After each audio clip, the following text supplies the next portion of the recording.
And we're back. So yeah, we're back to the creepypasta grind, fortunately. Or unfortunately. Because the story we have going with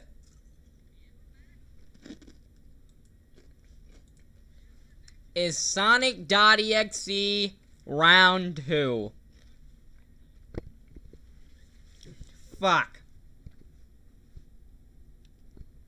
I hate this story so much.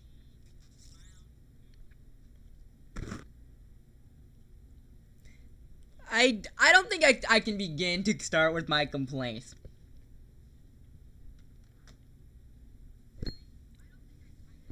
So yeah, today we're gonna go back to fixing bad creepypastas, and considering the fact that we're doing this a second time, I figured I'd start with what is arguably the worst sequel ever written.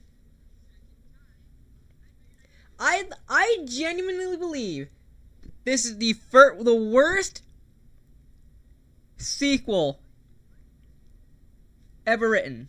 I wasn't in the last stream. Can I get a recap? Okay, so per the request of the Law Arius Discord, or Aureus, I still don't know how to pronounce the fucking name. Point is, I decided to do a live stream where I would go through bad creepypastas and try to rewrite them. We did Sonic.exe, Squidward Suicide, and Plankton Got Served last time. So today, I'm going to look through the official, keep in mind, this is the official sequel to Sonic.exe by the original creator, JC the Hyena. So this is the official sequel that he made due to the popularity of the series. So Sally.exe was not official. Neither was any of the other various Sonic.exe things. This is the official sequel to the original story. So I want you to know, this exists in the same universe as the last one, alright? Jesus Christ. If we do a rewrite of this, would we begin counting the rewrite from the last stream? I think I'll try 2 rewrites, actually. I'll do 2 rewrites. One that continues from where I left off, and one that continues with what could be fixed.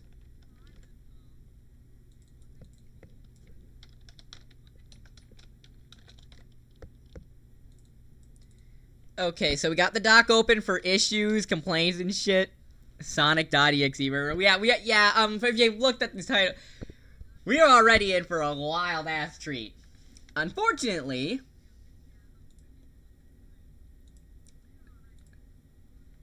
so am I.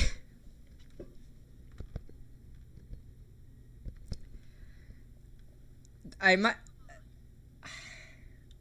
really do not want to fucking do this. It's fucking...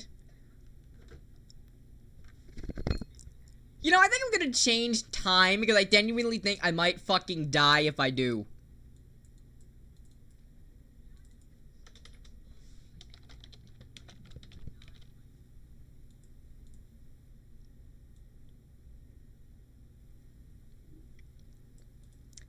You guys are lucky I care about you guys. And also, again, this is my main source of income at the moment, so hey. Also, I need a better stream goal for this shit, okay? I have shit stream goals.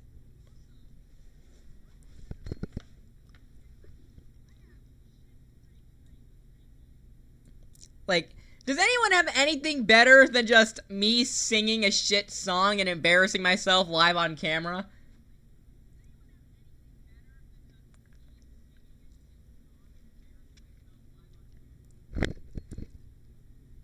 I need to start hiring you for stuff so you can stop torturing yourself.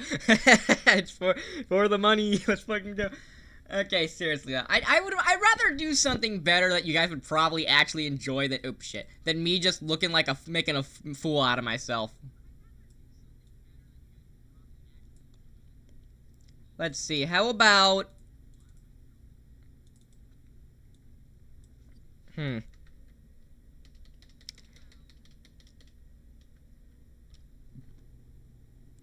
Damn, I literally just finished the last stream. Hey, perfect timing at least. Okay, I'm trying to think of a better stream goal. Like, I don't know, $5 and...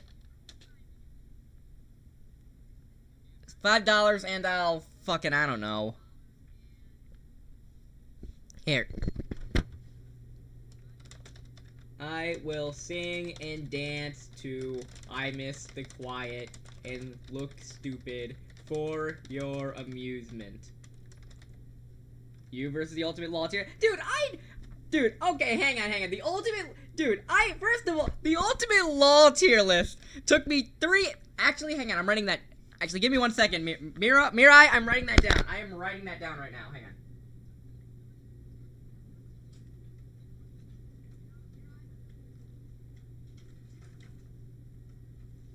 Alright, hang on. Who I could beat in a fight on the Law Ultimate tier list. Alright. Okay, Mirai, I wrote down your idea on a sticky note, and I'm using that next time.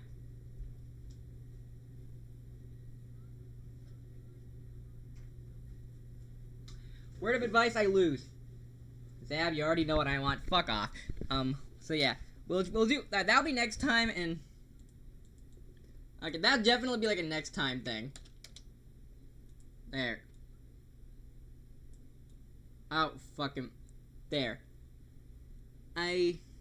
Bingo. Alright. I'm gonna drink some water first so I don't fucking die of dehydration after this story.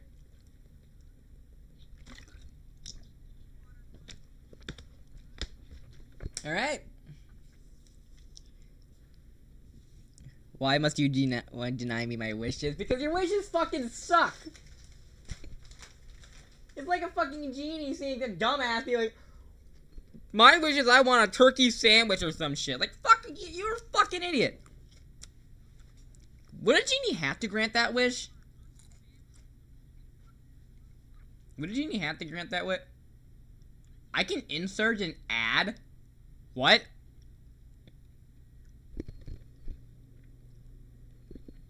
Why is water better when you haven't drunken all day? A mystery for the ages. Huh, so I can force an ad on you guys whenever I want. I'll do that when you act up. Anyways. This is the... Again, I need to reiterate this. This is not a fan sequel. This is not a fan-made idea. This is not anything made. This is the official canon 100% real sequel to Sonic.exe.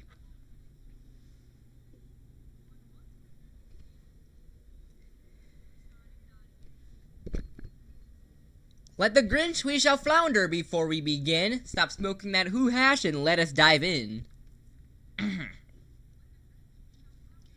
It's been more than a year now, ever since the Sonic.exe murders began to happen.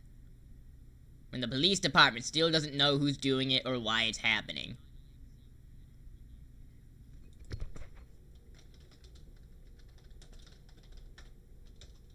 Alright, that's problem 1.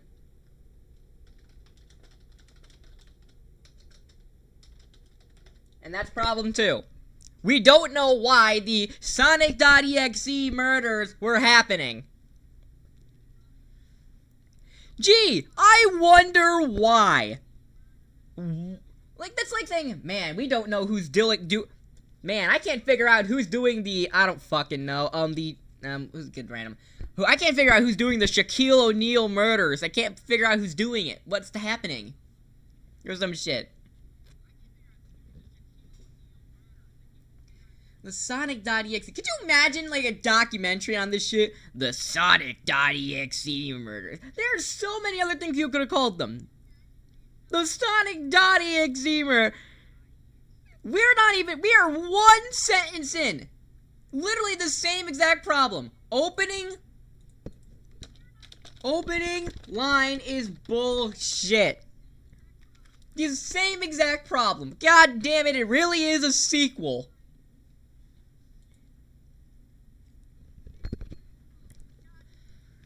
The first murders looked as though the killer did a sloppy job at it, but over time the killings, or at least some of the guys back at the stations thinks it's just killings. Ignoring the shit grammar, what the fuck does that mean? Have gotten more elaborate. Bodies have been starting to look like the victims just dropped dead, or there were disappearances. One thing is certain. All the victims seem to each have a burn/destroy computer with some data from a game called Sonic.exe. None of us have found any connections or clues that can help us figure out why this is all happening. You you just put a connection and or clue of what the fuck is happening. They all played the goddamn game.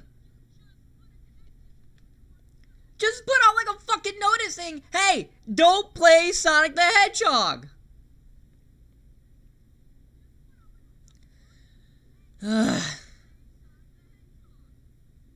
Well, no, that's not true. There is one cop who may have uncovered more about the murders than we did.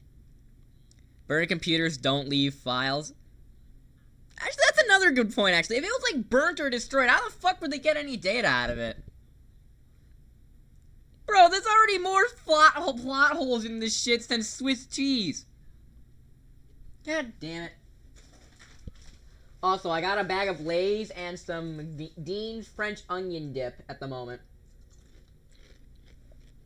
We're gonna be chilling.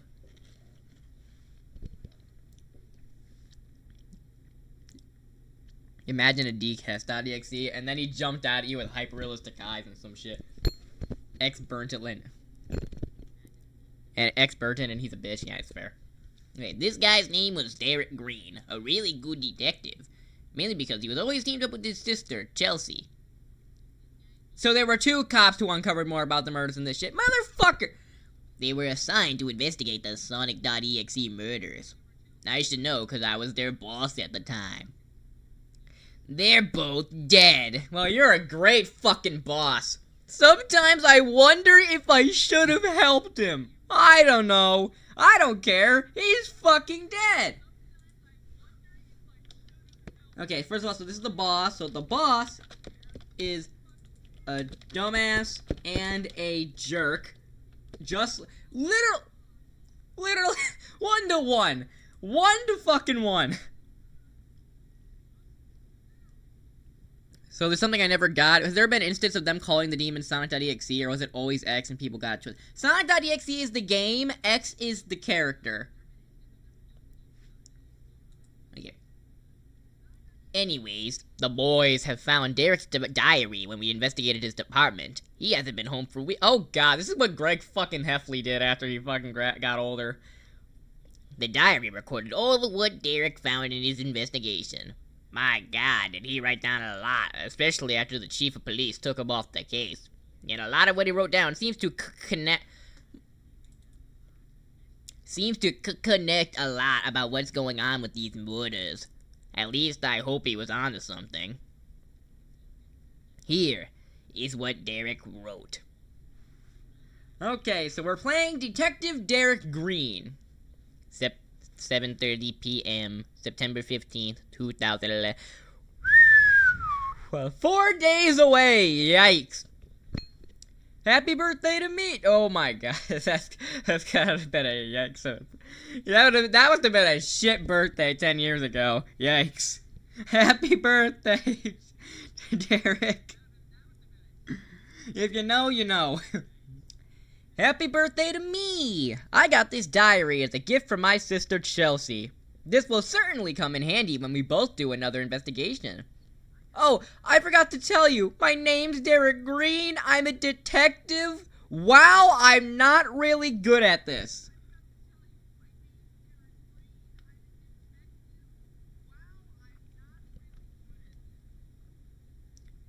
You can't make this shit up. Derek is a dumbass. What? Why? Hang on. Hang on. Diary of a Wimpy Kid. Diet of a Wimpy Kid. What the fuck? Diary of a Wimpy Kid. Archive.org. Right? It's probably on like our dark archive.org. A lot of books are, right? Yeah, it is. Hang on. Did Greg introduce himself this way? Genuinely thinking about this. If this guy's a worse author as a fully grown adult and a detective than a fucking middle schooler, manipulative asshole of a middle schooler.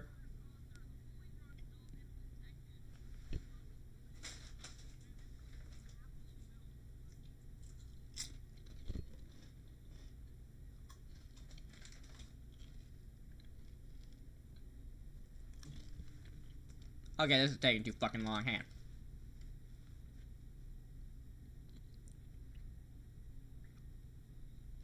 Okay, fuck this shit. It's a journal, not a diary. I don't care. Hopefully I'll get better as I write in this. God, I hope. I'll let you know if anything else happens. 11:22 a.m. October 24th, 2011. Wow, pretty interesting way to start off a case on Halloween. You just said it's not Halloween.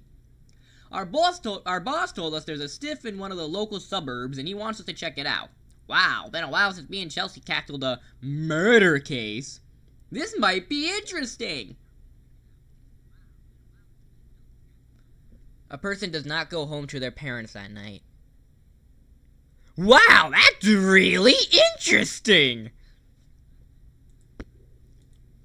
And a jerk ass. We're in the truck and heading for the house now. 2:30 p.m. Jesus, whatever happened in this house I was not expecting. It was a fucking murder case.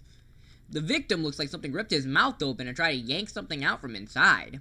I've seen a lot of messed up ways to kill a person. No, you haven't. But this is rather strange. I don't really think any normal person would do this.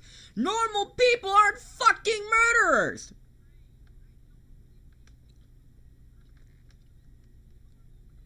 The cop present at the crime scene told us that the kid was like this for 2 days and his parents just discovered his body?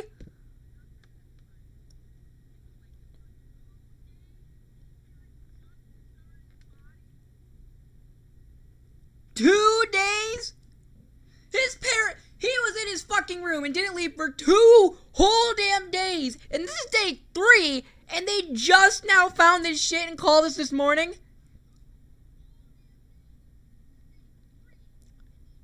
What the fuck? Who the fuck are this kid's parents? William Afton? Parents are dumbasses and jerk asses. Every character we've been introduced to is a fucking dumbass and a jerk.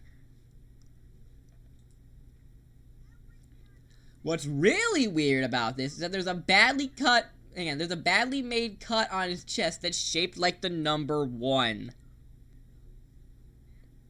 So a fucking line? Also, if you can tell it's shaped like a 1, shouldn't you already know that there are, gonna be, more of this shit? Chelsea told me he found another possible clue to the murder. She showed us the victim owned a computer, but the computer is badly burnt and wrecked. Both me and Chelsea have a theory to this. Either the killer destroyed the computer, or the victim did it himself. Either way, we sent it to the station for research.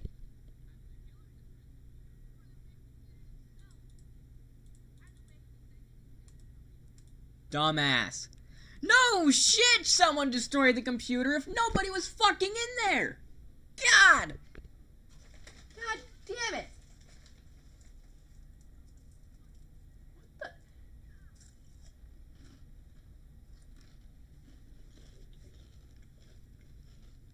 Alright.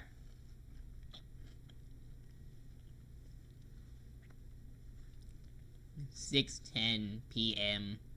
Alright, the guys from the lab had their report. They told us the computer's wrecked inside and out.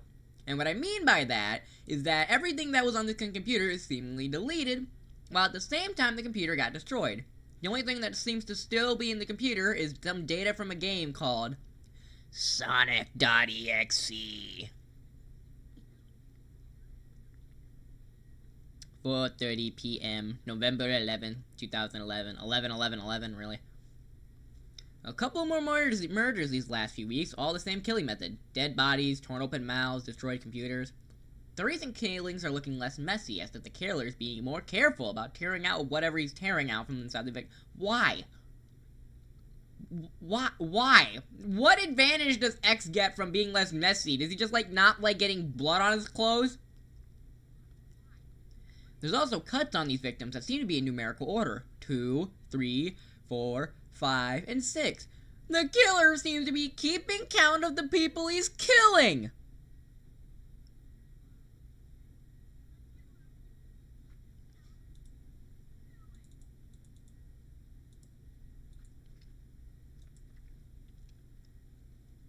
Fucking genius detective, guys. Just fantastic detective work.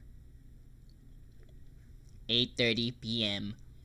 Had dinner. Both me and Chelsea are brainstorming with what's been going on. It's really strange. The fact that computers are getting destroyed every time there's a murder victim, and that we find there's some old data from the same game. It's a calling card, motherfucker! Murderers often have a calling card! It's his fucking calling card! It's not that hard to figure out! Just watch a single fucking true crime documentary! Sonic.exe. That reminds me of the times me and Chelsea used to play our old Sonic the Hedgehog video game. Oh, fuck off. Fuck you. Is there like a Pac-Man fan of this fucking universe? Is this like a universe where Sonic became Mickey Mouse or some shit?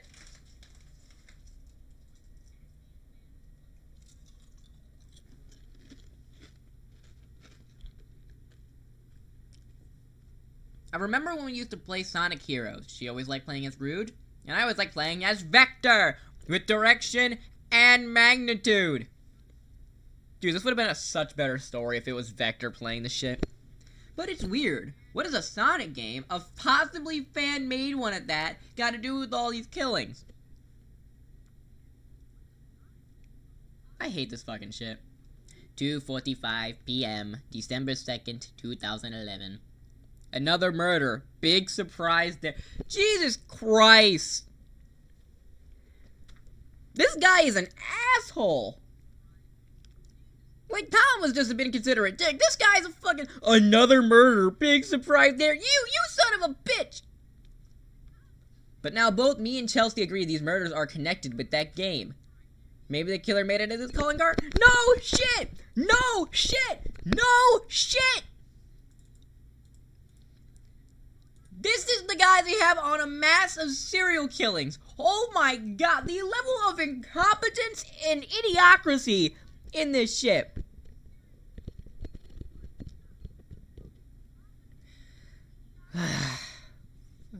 Could you imagine your daughter or like son got murdered? You go into the room, they're dead. You can't tell that they're dead. You're freaking out. Their bodies have been mutilated beyond discreet. The detective comes in. He's like, big surprise there. Like, fuck you. Actually, you know what?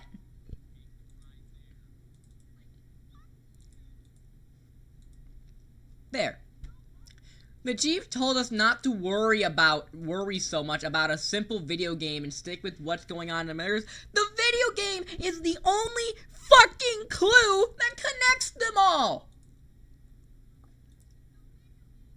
So yeah, the chief, that's the boss. Dumbass. 6:30 p.m. The autopsy came in again. The doctors told us that, aside from the wounds from the chest and mouth, the victims don't show any signs of a murder or a struggle. In fact, as baffling as it seems, all the victims appear to be in perfect health, apart from the fact they're dead!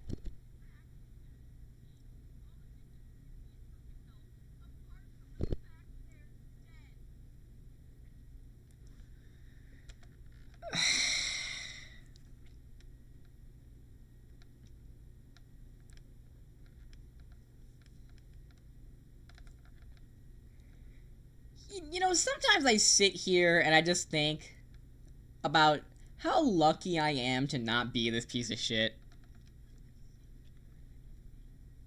I air-checked the word dead because that's where the report came out really disturbing. It's a fucking murder. The doctor stated that they're all in what appears to be a persistent vegetative state, meaning that these people are still in fact alive, their brains or hearts are working, but they're in an empty, dead-like state, as if something robbed them of their minds or sense of self. Then it's not a fucking autopsy!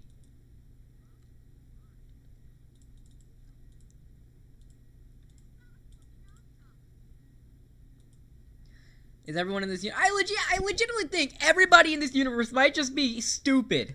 Maybe that's why X is able to take it over so easily. Everyone in this goddamn world's a fucking idiot.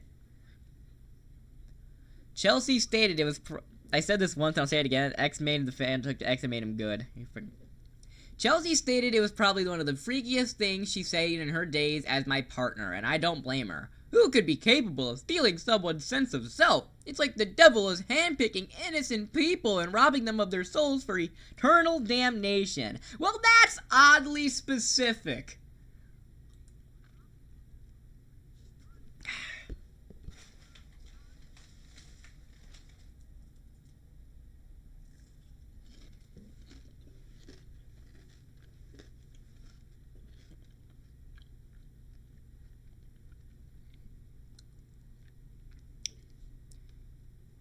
5:42 p.m., December 14th, 2011. Chelsea's been acting very strange lately. She seems quieter at work, and whenever we go home, she goes back into her room. I guess she's just as determined into learning more about this case as I am. If she's onto something, I hope she lets me know first before we make it official. After all, we are a team. Yeah, no shit, she has the fucking game. 2 p.m., December 19th, 2011. Chelsea didn't go to work with me. She said she wasn't feeling well. I'm starting to get a little worried for her. Ever since we took this case, she's been acting rather odd. I literally cannot add anything more to the dumbass section here. I don't know, maybe I'm overreacting. Boss told me not to worry about it and just maybe look into what she was researching on. Yes! Yes! You guys are Also, several news. Hey guys, did you guys see the several news lately? Several news about people worshipping this guy recently. Calls himself X. You hear that? Opening a soda. Here it goes. I swear, the things kids will be into these days. Fuck, I just spilled it on my floor. Give me a second.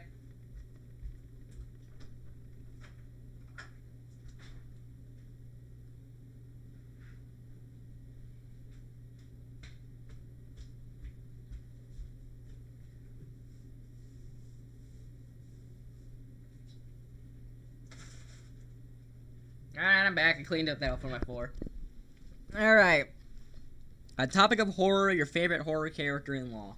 Moveset-wise, or are we talking, like, character-wise? If it's character-wise, probably Springtrap. Moveset-wise, I don't want to say any of mine, obviously, so...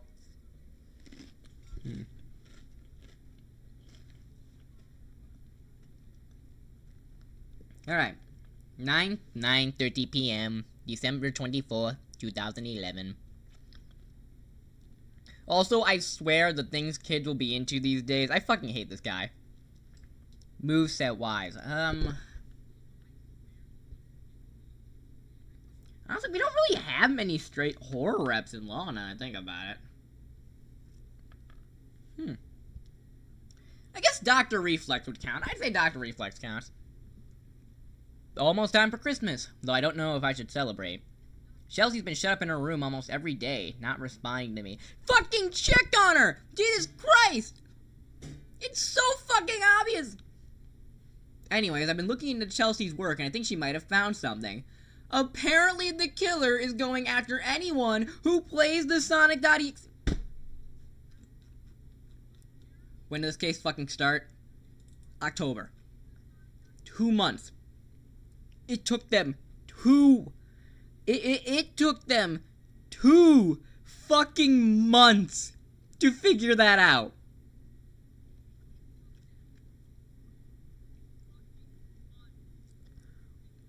Oh my god.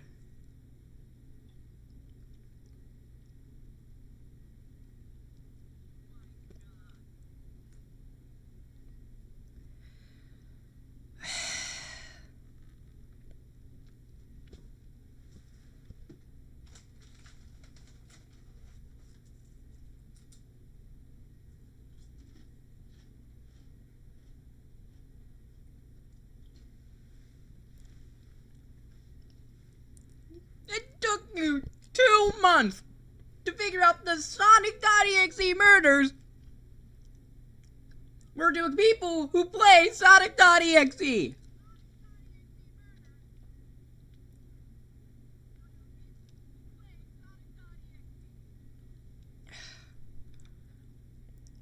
And once they played the game, the killer tracks them down, kills them, and keeps count by carving the numbers onto their chest.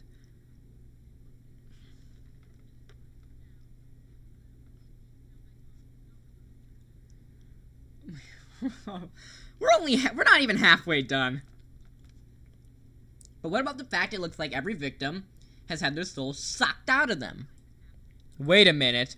I just remembered something. A few days ago, Chelsea came home from the store and went back into her room and said she found a new game. Oh my god, Chelsea. He wrote that down.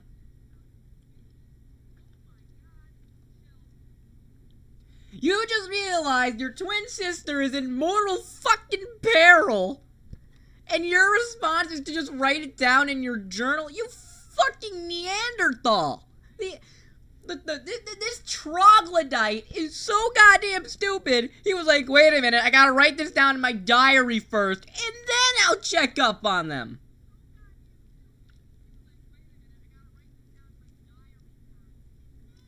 "12:32 a.m. Chelsea is dead. She found the game. Oh God, why?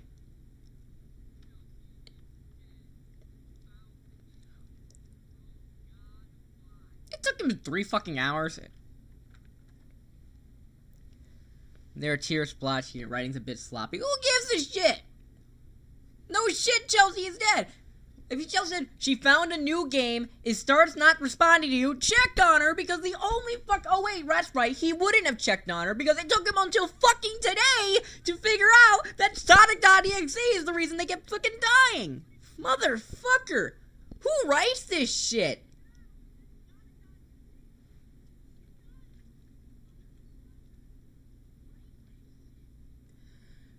"4:50 a.m. at December 25th, 2011. Merry Christmas! Also, why wasn't this labeled as December 25th? This is... I called the guys back at the station to help me move Chelsea. Or what's left of her, at the very least. Oh God, why? Why her? Did the killer find out and try to cover his tracks? You just said she's got the goddamn motherfucking game!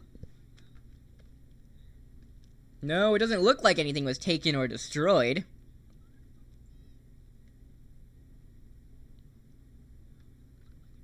Shit, I lost track hand. Well, except for the computer. Fuck off. And the game is still here. Then you know what the fuck happened. He goes and kills the goddamn people who play the game. Also, hey... I wanted to keep it and find out what was happening, but the chief demanded I hand it over. The way he asked for it is really odd. It's as if he doesn't want me to do anything to this game disc. You fucking idiot. Obviously the chief's fucking in on it. Dude, this guy's foreshadowing is so god... The dude thinks foreshadowing is like turning the lights off in your fucking house and saying, boom, all shadow. The funeral for my sister will be prepared in a few days. I can't believe that Chelsea, my old sister, is gone. When I find out who killed her, I'm gonna make sure he pays dearly. 4:50 p.m. December 28th, 2011.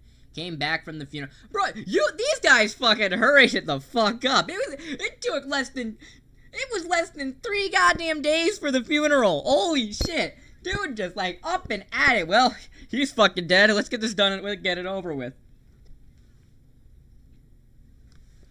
God damn. Like, damn, they must have not been waiting for this shit. Wait, Chelsea's dead? Woohoo! Finally, we can use all these ripped Chelsea artifacts we bought a while ago. What the fuck? Like Patty and Selma ass having the gravestone waiting for his death eventually. What the fuck? Also, why is Chelsea the only one who's actually dead? Why are the other ones, like, in a comatose state, but they held a funeral for Chelsea? The fuck? I hate it. God, they're writing it. more holes than Maria after Sonic Adventure 2.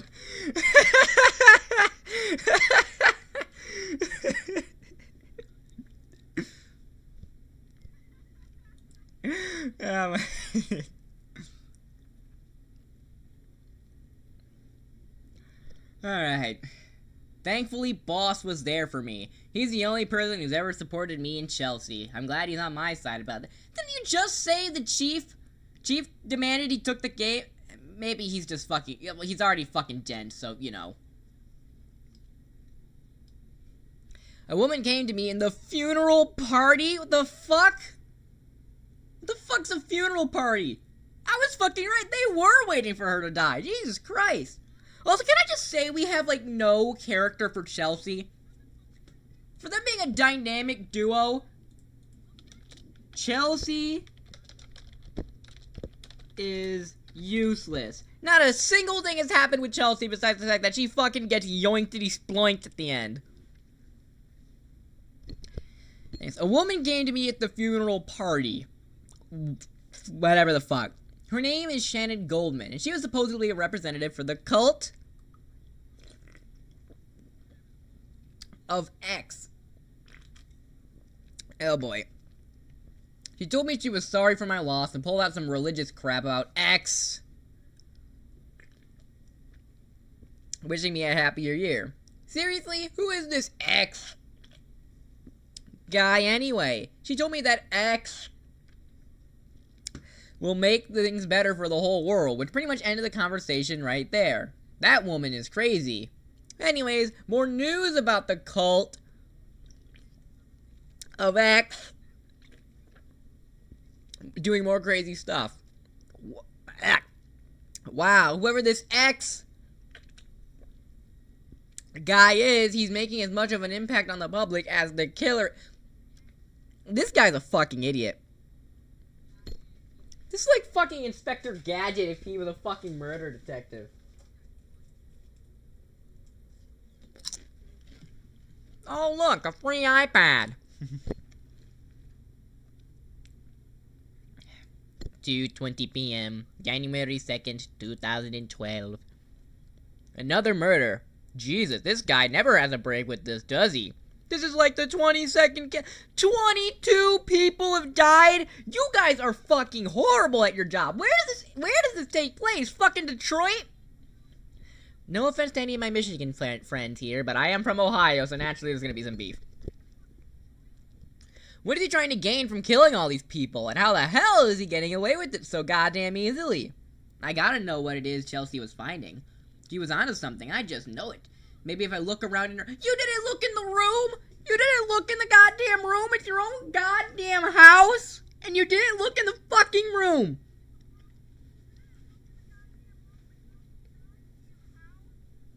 "5:30 p.m. Well, whatever Chelsea found, she left a lot of good clues for me. The computer isn't entirely broken. The computer wasn't taken as evidence! In fact, it only seems like it got beat up a few times, but it's surprisingly working like new. I'm surprised I didn't see it like this last night, but then again, if you lost someone you love, you too would lose sight of very important details surrounding you. I fucking hate this story. Anyways, I checked the computer and there's an icon for the Sonic.exe game on her laptop. My god, how the hell did Chelsea even get this? You know what would have solved this? You realize you still have the goddamn game on your desktop. Why not host like a bait? Have Derek play the goddamn game, and then X comes out to do his shit, and then suddenly everyone's like, hands up, and they aim fucking guns at fucking X. End of story. That's like police officering 101. Literally. It could have just been like, why wouldn't they you have a console with the game in your hands, even if they don't have the disc, you still have it. Just get a couple of officers and do a fucking bait and switch here. Just have Derek play the game. When X eventually shows himself, I mean, sure, they're not expecting him to show up out of a fucking computer. But still, from their eyes, that's the perfect lure for the goddamn murderer. Just keep police officers at his goddamn house the whole time. Just do the fucking duck season that ass. Fuck. I should probably write this down, actually. No actual detective or police work.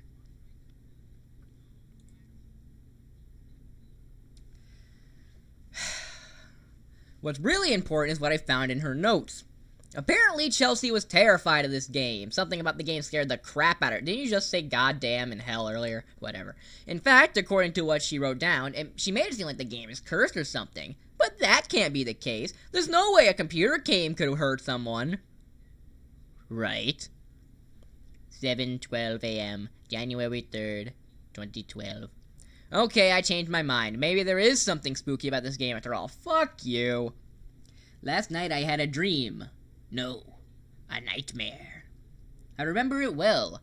I was trapped in darkness. All was quiet except someone was laughing and talking to me. I feel like everyone forgets that Sonic can basically just do fucking Freddy Krueger-ass shit in the story. He kept having visions of Sonic the Hedgehog. Let's just pause for a minute and just acknowledge this. I kept having visions of Sonic the Hedgehog. God fucking damn it. This masterpiece right here. Masterclass.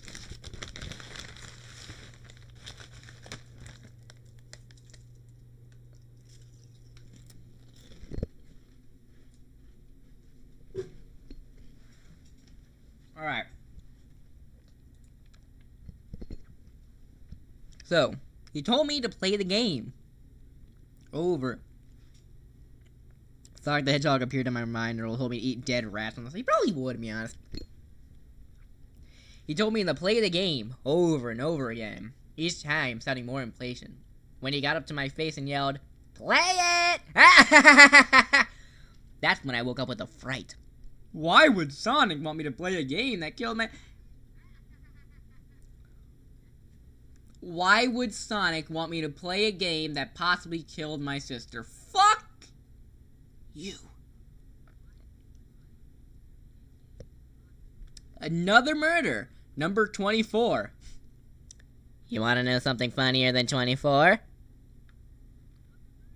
25. And the cult of X seems to be pestering the public more and more. What is their deal? Don't they realize there's a killer on the loose? Wait a minute! What if X is the killer?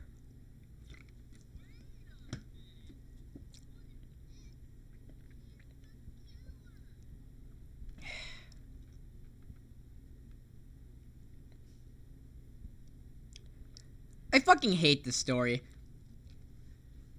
It would make sense. Ever since these murders started, this cult has been hanging around recruiting more and more people. And this character they're worshipping, who is he?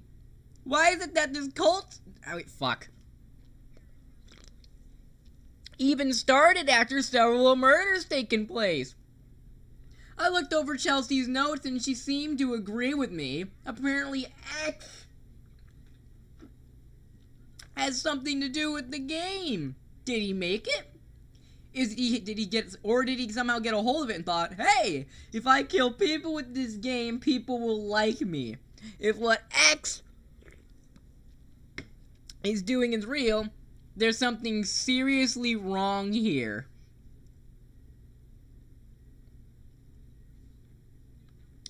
I genuinely think Robbie Rotten could probably solve this case before this guy.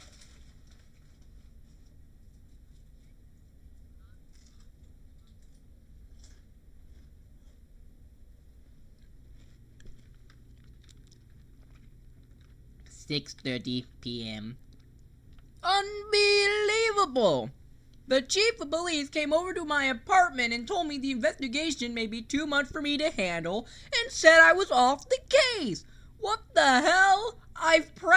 found, that's not how you use practically, found a lot of evidence for it, and he practically told me, that's not how you use fucking practically, twice in the goddamn same sentence. He also said Chelsea would have wanted me to quit after this happened. Oh. It's so fucking obvious, dude. Dude, the mystery in this story is so goddamn awful. Because it's so goddamn obvious what it is, and it just makes Derek like a fucking dumbass. I'm not gonna let some fathead stop me from solving this case. I'm gonna find out who X really is, and I'm gonna turn him in. 5 p.m. February 8th, 2012. More murders, up to 28. The boss contacts me about it every now and then behind the chief. Wait. The boss and the chief are two different people? What? But who the fuck's the boss? Who the fuck's the boss? What? Isn't the chief the boss of the goddamn police? Who the fuck is the boss?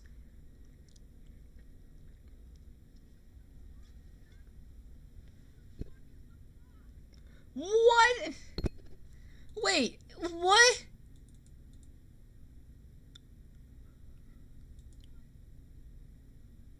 What the? But if the boss is in charge of the chief, then why doesn't the boss do the shit that he against the chief, because he's the fucking boss? If the boss still thinks Derek is onto something and is in charge, then why is he listening to the chief? Because then the chief would be the goddamn boss.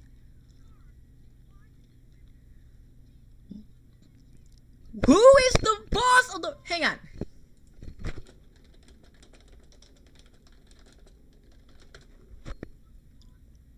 The chief!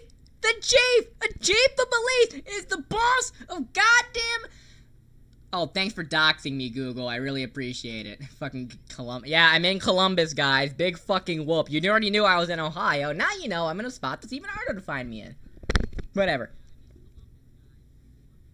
Point is... God...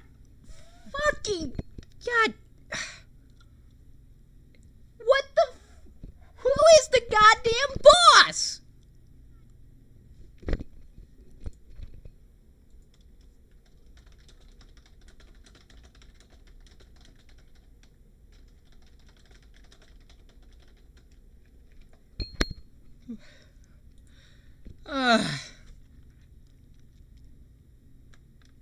Fuck. He told me whoever is causing all these murders is a smart son of a bitch. I can't really blame him. As much as I hate to admit it, I have to give X credit for giving... You're giving him credit? That's not how fucking giving credit works. Plot twist, the boss is Tom. Actually, hang on. Where are Tom and Kyle gonna be mentioned at all during this shit? We have 28 dead people. What makes Tom and Kyle so goddamn important?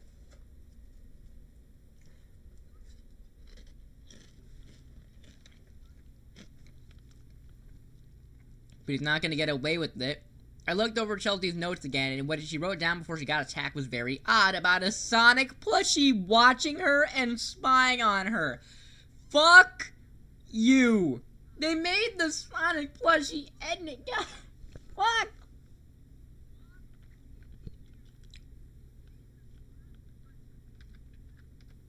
I never saw a Sonic doll in the apartment. Then again, I never questioned my sister's sanity. She was always the smart one in things, and it just pains me to see how broken she was just before she died. I didn't tell the boss about X. Dollar store Tails doll, exactly. Or Chelsea's notes. I know he won't believe me. Nobody. What?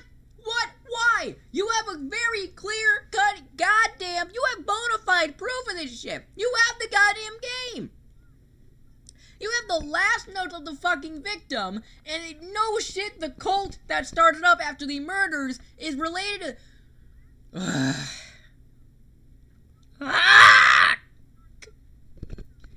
8:30 p.m.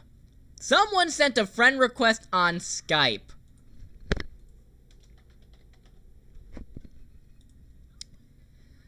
He calls himself Cole. He said he can help me with this case, but only if I can trust him. I really don't have a choice. Yes, you do. I'm willing to do anything to put this to an end. Anyway, Cole told me I had to get all the files, of all the victims in the Sonic.exe murders. That's what the news is starting to call them now, that the police have confirmed the old game data and the computers as evidence. Why not the Sonic murders? They have to call them Sonic.exe. Just say there's a... I fucking hate this shit. Later tonight, I'm gonna pay a station a little visit. So this random guy on Skype is saying, hey, give me all these private police information. And you're just gonna try... Jesus Christ. Genuinely, I think Handy Manny could probably solve a detective case better than this shit. 11:45 p.m. Jesus, what a close call. No, believe me, Jesus had nothing to do with this shit. I just made it back from what the fuck? I sounded like Beetlejuice there for a second. No, I graduated from like showtime. What the fuck was that? We're getting ready for round 2. Okay. I managed to grab all the files and I had a run with the chief. He asked what I was doing back in the station, and I lied, and I love how they just let him back in the station and didn't do shit about it. I lied and told him that I had to pick up a few things from my office and decided to take some time off. Thankfully, he believed me. But it's strange, the way he talked to me sounding like he didn't believe me in the slightest. Dude, we know the fucking chief is a villain already, Jesus Christ. Anyways, I got the files just like Cole asked. I told Cole that all the victims had the same occurrences. They were in a coma. A coma. Have you ever heard of the word coma? As if their souls were taken out, they were all numbered, and each of the computers had Sonic.exe. Yes, I know it. I fucking know this. You've said it like 15 goddamn times. Cole said there's a reason all the victims had Sonic.exe in their computers. And boy, I did not like the answer. Alright. The cult of X is involved. Their members, after someone gets killed, steals the game disc the victim had at the time and hides it away for a while. Yeah, there's like 2 murders in like 2 days. Until it shows up later at a random place to obtain it. They could be anything. A game store, a pawn shop, the black market, eBay, Craigslist, random yet seemingly harmless deliveries anywhere that involves buying stuff. just find it at a fucking, like, McDonald's or some shit. That way, when the next potential victim finds it, he or she becomes the new owner of the Sonic.exe game until X comes to kill them, and then a murder of the cult comes to steal the game disc again, and thus the cycle begins anew. I asked Cole why the cult is even doing this, and he told me that X, the bastard, is clearly a holy figure to the cult, and they do whatever it takes to get on his good side. What do they see in X? Anyhow, why is it they like him so much and they're willing to be accomplices to murder? Or better yet, what kind of power does X have to strike so much terror into people to do whatever he says? 3:30 p.m., March 1st, 2012. The windows have... He went a whole goddamn month doing jack shit. I couldn't hold myself any longer. I had to know what Chelsea found in that game. So I played it. Give me a second to eat something. I know I'm gonna be drinking a lot of soda during this.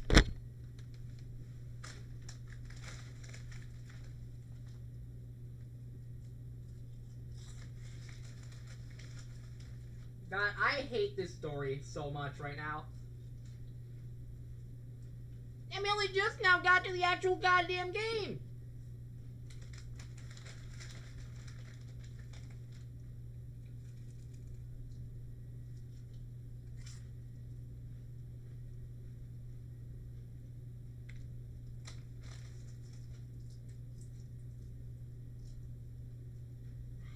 I swear, if you know the fucker, like,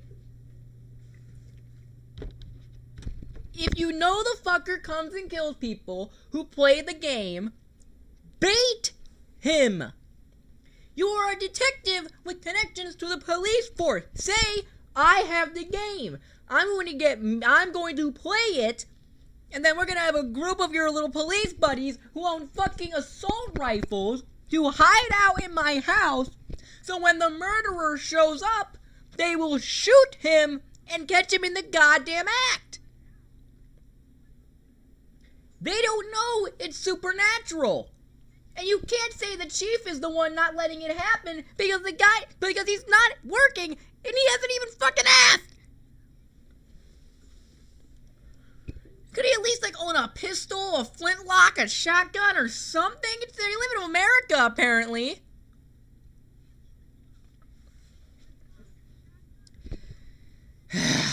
So, it started off pretty basic with the classic Sonic the Hedgehog title screen until I started it. So, you already started it! Sonic. His eyes had gone black. And they were red. Glowing dots staring at me. Anyways, when I got on the character selection screen, I was shown the character lineup. Shadow, Sally, Rouge. Rouge was Chelsea's favorite character. I chose not to play as her out of respect for Chelsea. That's not how respect works. And chose Shadow. That laugh. It sounded just like that Kefka got. No. It sounded just like the laugh Sonic made in the dream I had.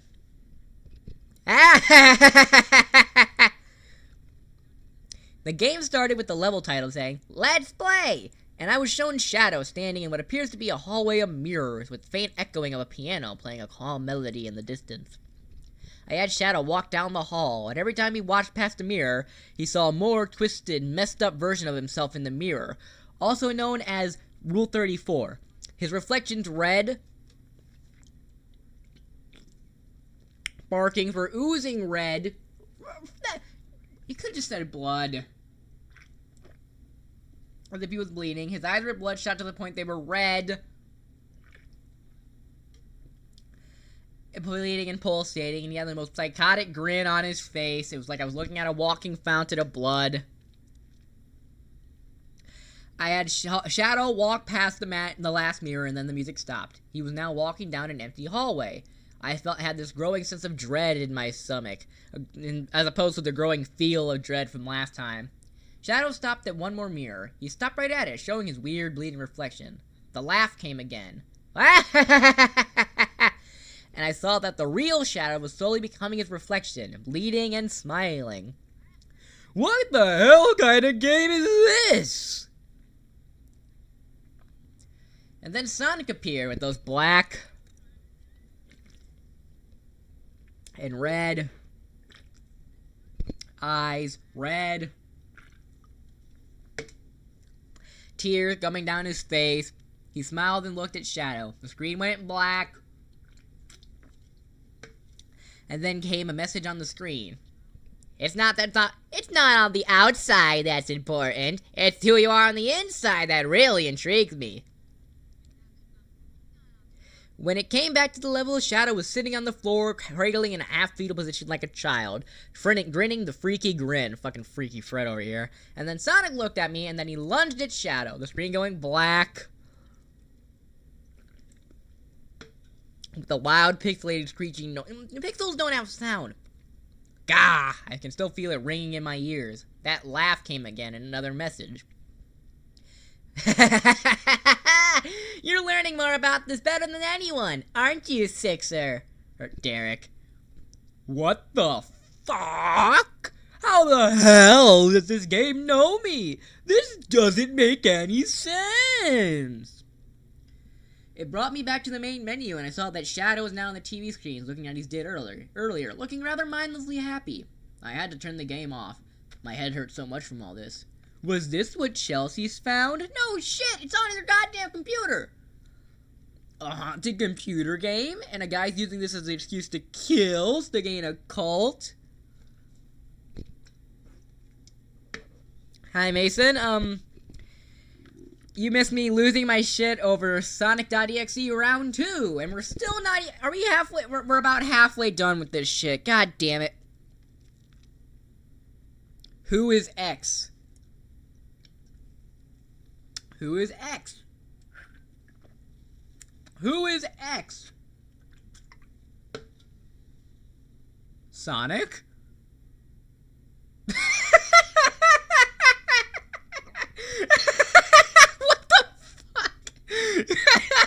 This little dot Sonic. What the fuck?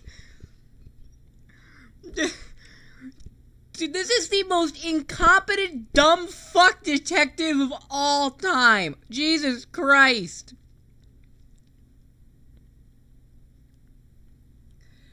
4:30 p.m., March 2nd, 2012.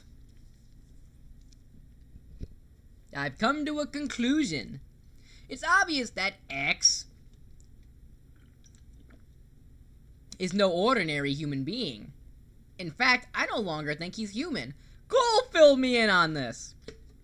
This dude makes Scratch and Grounder look like professionals. Exactly! Exactly! So X... Oh, motherfucker. Is really called Sonic.exe, named after the game that's been causing all this trouble.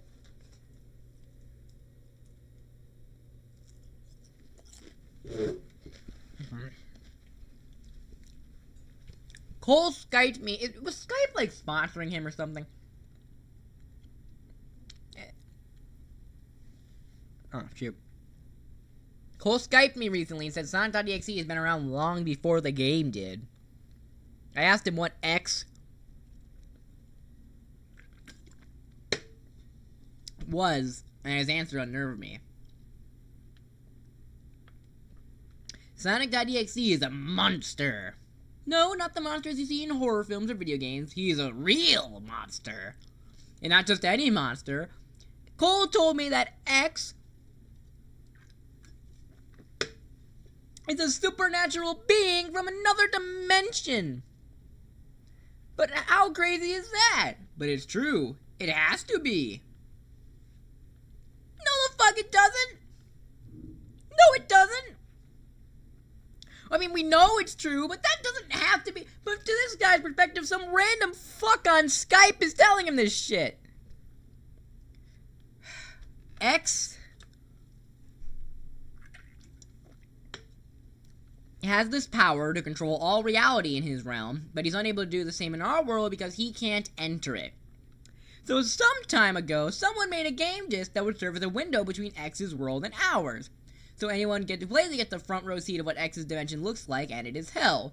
Not literally hell, but pretty freaking close. I fucking hate this story. Over time, after someone plays X, this game, X sends out a plushie of Sonic to act as a spy for him, and when the time is right, X is able to open the window for a short time and pull people into his world where they are trapped forever. So this is how he's able to kill people without anyone noticing. He comes out of the computer, pulls the soul out of the body, and then goes back in the computer to his dimension, where he can make the soul his slave for all eternity. If I was told about this long ago, I would not have believed it, but now I'm straight up convinced. Everything Cole's told me has been the truth so far. This is the only shit he's fucking told you! And right now, I'm writing down all that he's telling me in case this information becomes useful. 6:30 p.m. Cole told me he has to go. He'll get in trouble if he gets caught talking to me, but he'll Skype me again soon. Until then, I'm asked to write down the names of any potential victims. He also told me to keep an eye out. The cult is getting suspicious.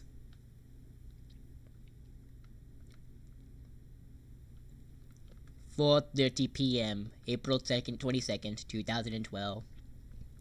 29th murder and no word from Cole yet. I nearly escaped from a few members of the cult and anybody that might be involved. Wait, fuck. I can't trust anyone now. I need to stay in my apartment more often so no one finds me. The person killed this guy was a middle-aged guy named Paul. X tried to kill this guy, be like, "Hey, Paul!" He was very paranoid of the outside world and anything could traumatize the poor guy. Apparently, he had a Sonic Adventure 2 game to stay sane and always played as Dr. Eggman. I bet X has made the poor man a vegetable in his world. Hang on. Wait.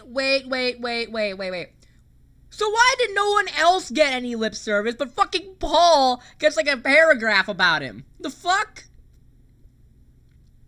Why did nobody else except Chelsea get anything said about them? Even the first fucking victim. But this guy, we get his backstory, his favorite character. What the fuck? Who gives a shit about Paul?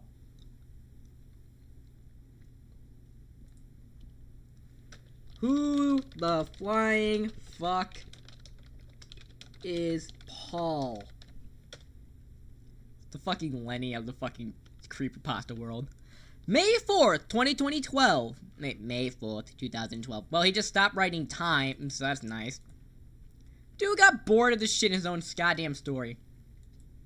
Hey! I just realized something! Why is it the chief tried to get me off the job? Why did he confiscate the game disc? Why has he been intercepting every one of mine and Chelsea's moves in the case? I'll tell you why. He is in on this. He's working for the cult of X. It is the only explanation. And I'm out of Coke. Hang on. Alright, hang on. Let me open a new can real quick.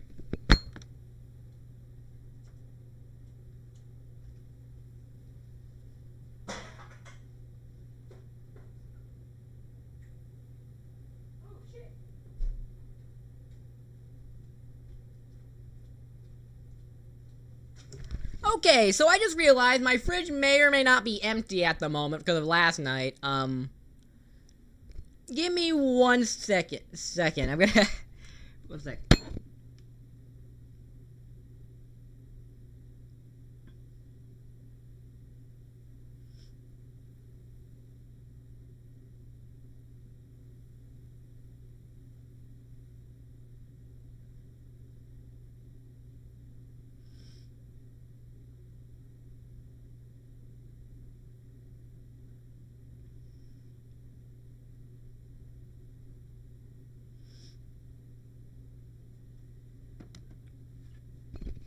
Alright, so hang on. So I can't... Okay, so just sent a quick message to a friend real quick.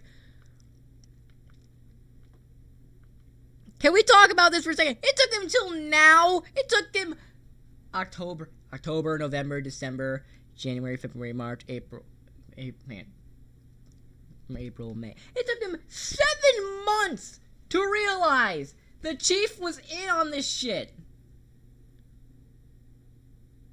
7 months to realize the chief was in. God damn it! I figured it out the first goddamn sentence.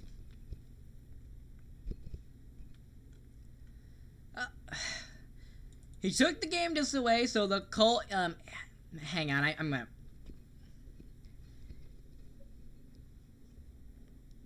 The stories are so bad you're resorting to Coke. I would have preferred Dr. Pepper. Hey, Coke is my personal favorite, alright? I've been drinking, like I said, if you noticed the thing, I've been drinking a sip of soda every time I hear what Cold X, Red, or... So, to be fair, I completely ran out, so, I've just asked a friend if I could have some... Friend real quick, if not, then... I don't fucking know. Here, I'm gonna write down how many stuff that I need to fill up by the time we catch up on this. Hang on. Okay, so what do we got, like? Okay, so, cult.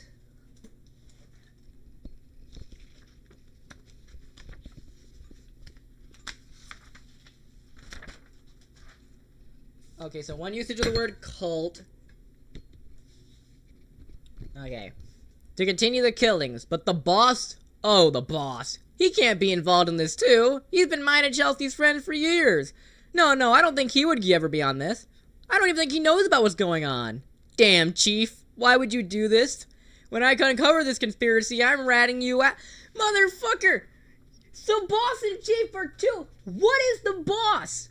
Isn't the chief of police is the boss? Who is boss? God damn it. Seriously, I'm so confused. Who is boss? What? Is there a boss for a chief of police?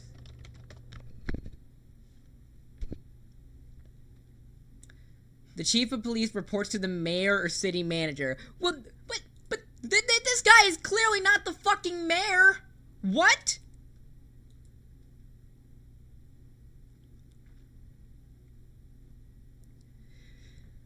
Who the flying fuck is boss?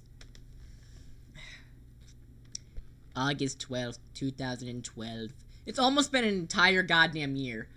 2 more murders, 30 and 31. So you're telling me X got all of his murders within the first 5 months, and then it took him what? Like fucking... it was through February, it was like the first 28. And then March, April, May, June, July, August, September, October, February, March, April, May, June, July, August. So 7 months?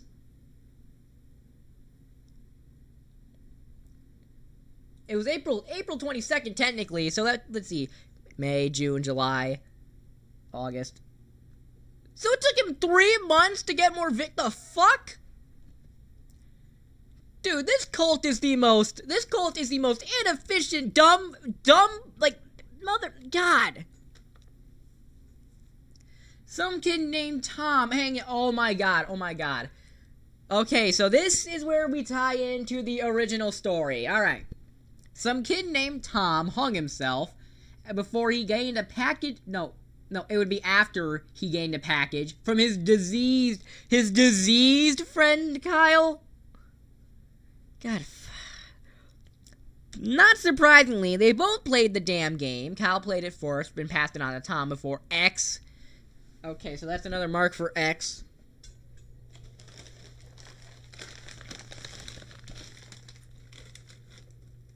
Okay, completely off topic, but I have a bag of chips with me, and I hate having to reach into the bottom of the fucking bag.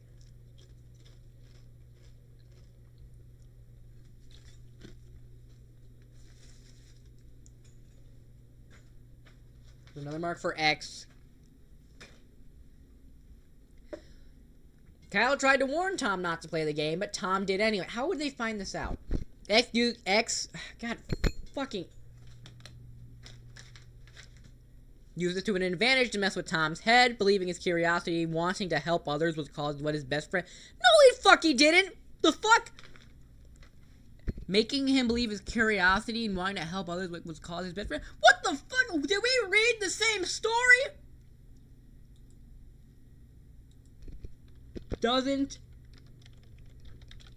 align the OG story.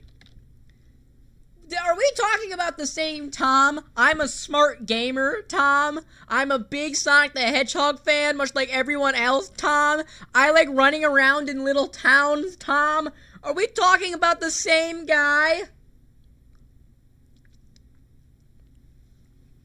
Tom tried to commit suicide to save himself from X, but apparently it failed. How the fuck would you know it failed?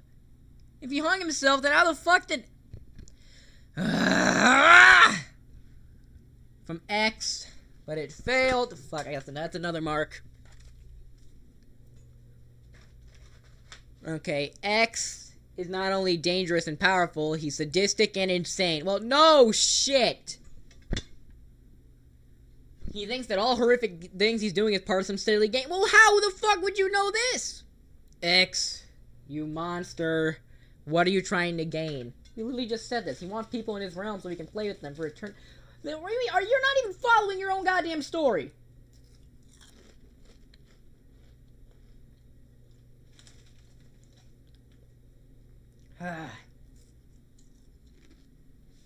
Alright.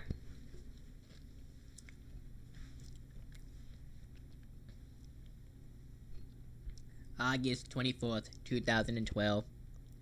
They interviewed him.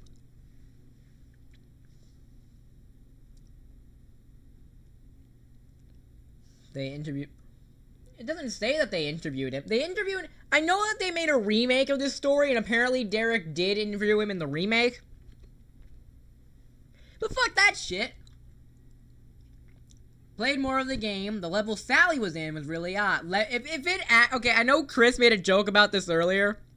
If they actually reference Sally.exe here, man.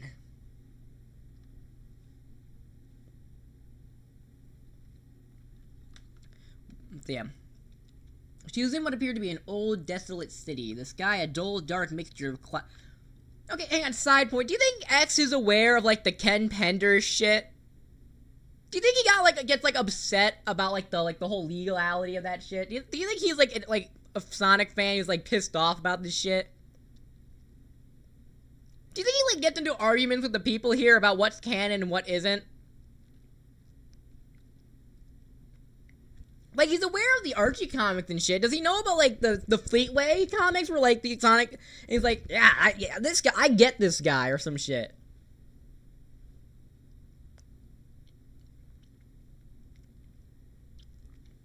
Anyways.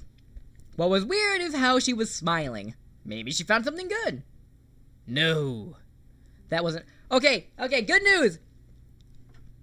My friend... My roommate let me have a Pepsi from their fridge. For context, I've been doing all these streams because I am on spring break at the moment.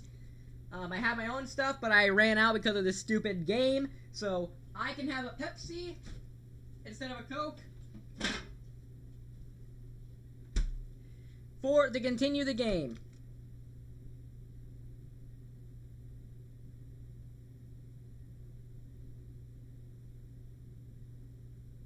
Okay, so everybody, I want a clip here. Everybody thank my roommate, alright? Everybody thank my roommate. Say they're... Alright.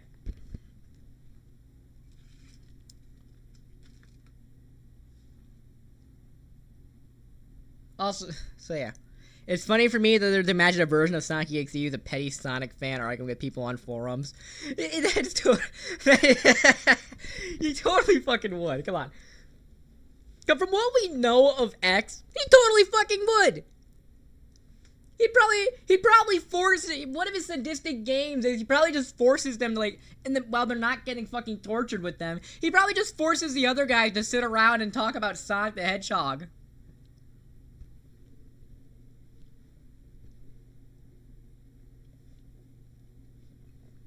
Okay, also, give me 1 second, it's for, so yeah, thank you all for thanking my roommate, also give me 1 second, it's for the bit.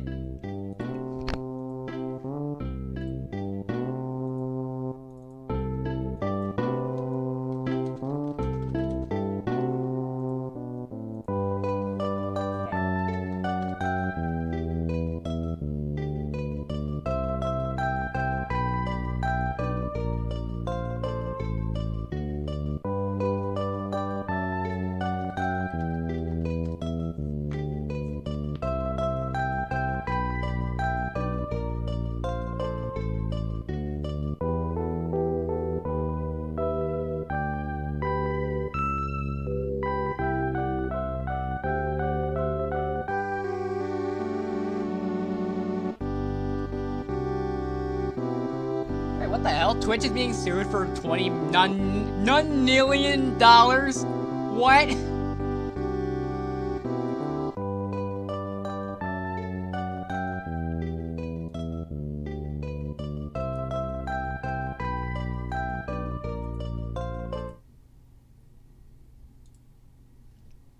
Okay, can you hear the audio from my desktop?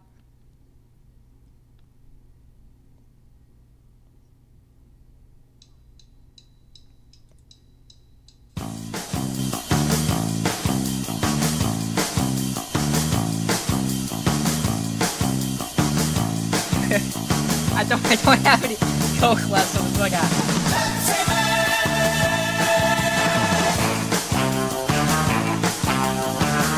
Okay. That was entirely worth it for the fucking joke. Alright.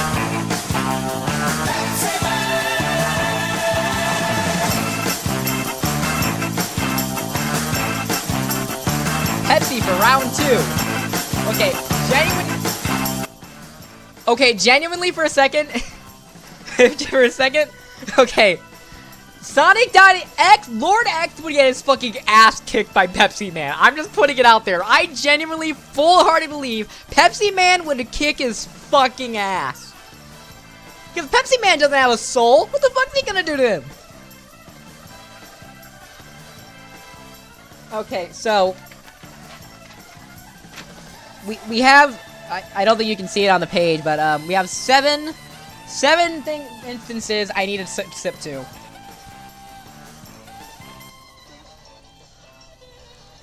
Pepsi Man would short circuit the computer with Pepsi. He just, dude, he could turn Sonic.exe into a fucking Pepsi. You just turn X into a goddamn Pepsi. He's also a guest character in Fighting Vipers. Even better! He'd fucking hand-to-hand this motherfucker. So.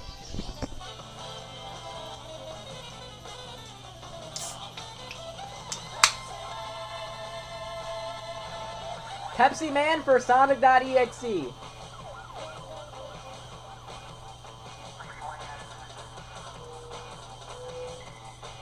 You're like, alright. Great job, and then your Coke addiction, Zab. God damn it. Okay, hang on. So, hang on, that's 7. So I did 1, 2, 3, 4, 5, 6, 7. Fuck.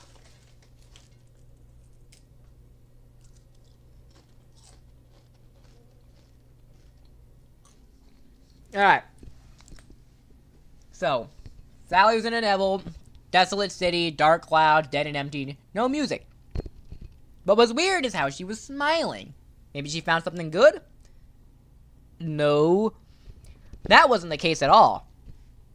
Had her run and jump past Debris. She reached the end of the level. Sonic. No. X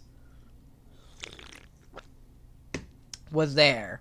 She smiled at him and he smiled back. And another message. See, I'm not such a bad guy, Derek. I can be kind when I want to. It then showed X holding Sally's hand, smiling warmly at her. She looked different now. Her eyes were sewn shut, and her color palette seemed darker. X gently placed his hands around her head. I really do love humans, Derek. They're so much fun to play with. In fact, I guess you could say. Then it showed me a close-up of X with a wide, mad grin, violently snapping Sally's neck. She was still smiling, as though she didn't feel any pain from it. They're the ultimate toy!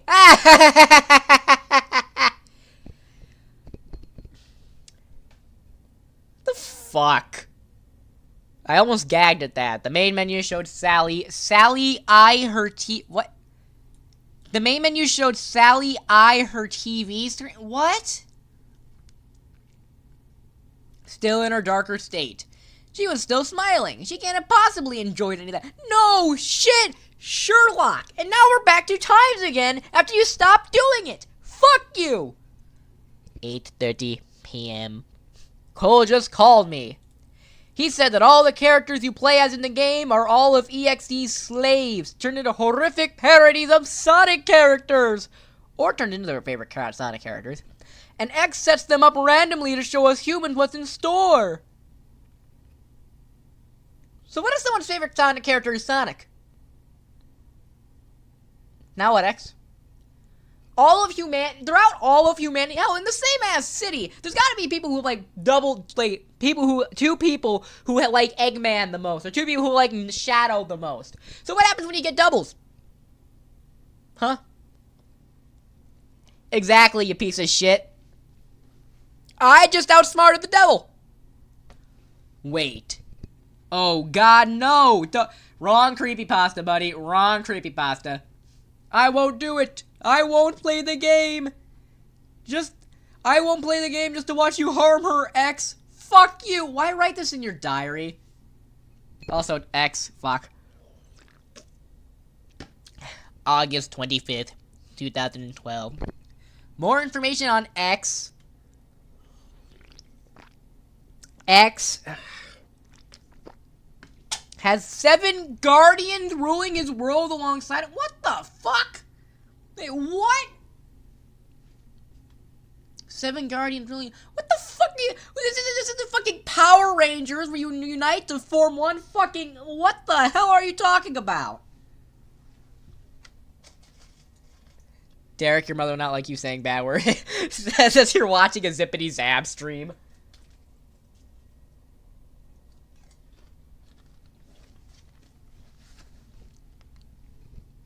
So they're essentially.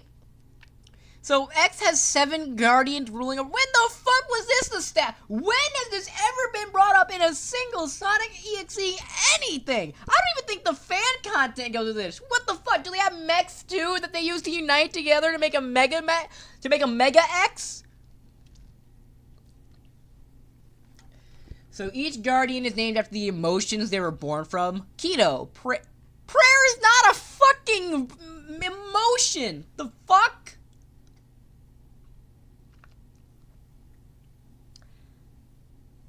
One second.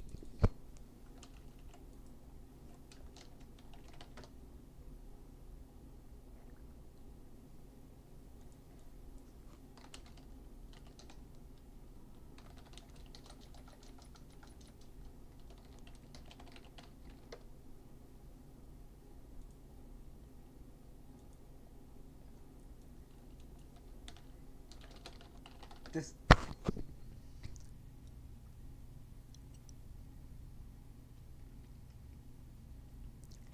Keto is Japanese. It is prayer.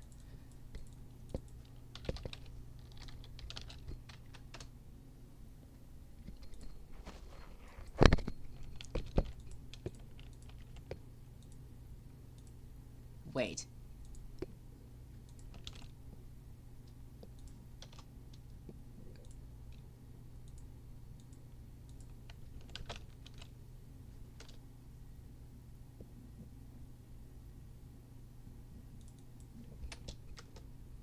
So are you telling me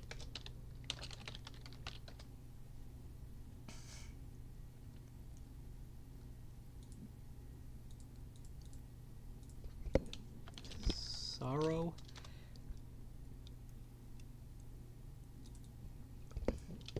Did he just go? I think he just Google translated this shit from what Hang on. Did he actually?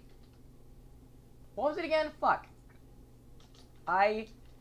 Should translate to sorrow.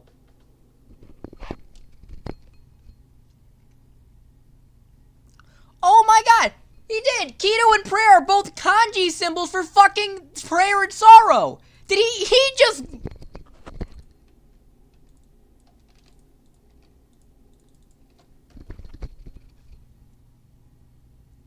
Oh my god! He just looked up the Japanese words for this shit and translated it!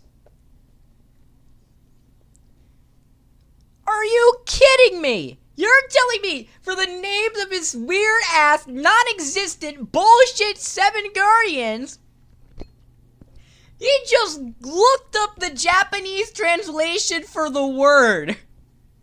Holy shit! There's no fucking way. There is no way. Oh my god!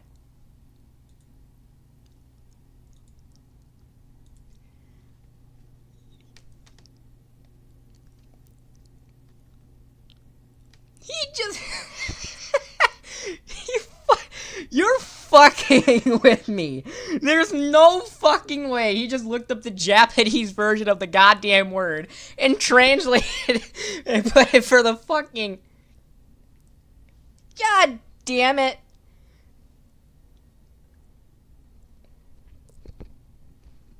Here, hang on.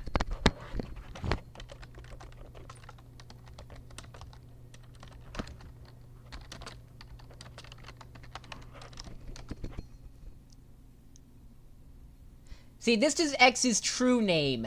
Detorame. Detorame. Right here. Hang on. Detorame. Detorame. That right there is X's true name. Because this whole story is bullshit. This whole story is goddamn bullshit.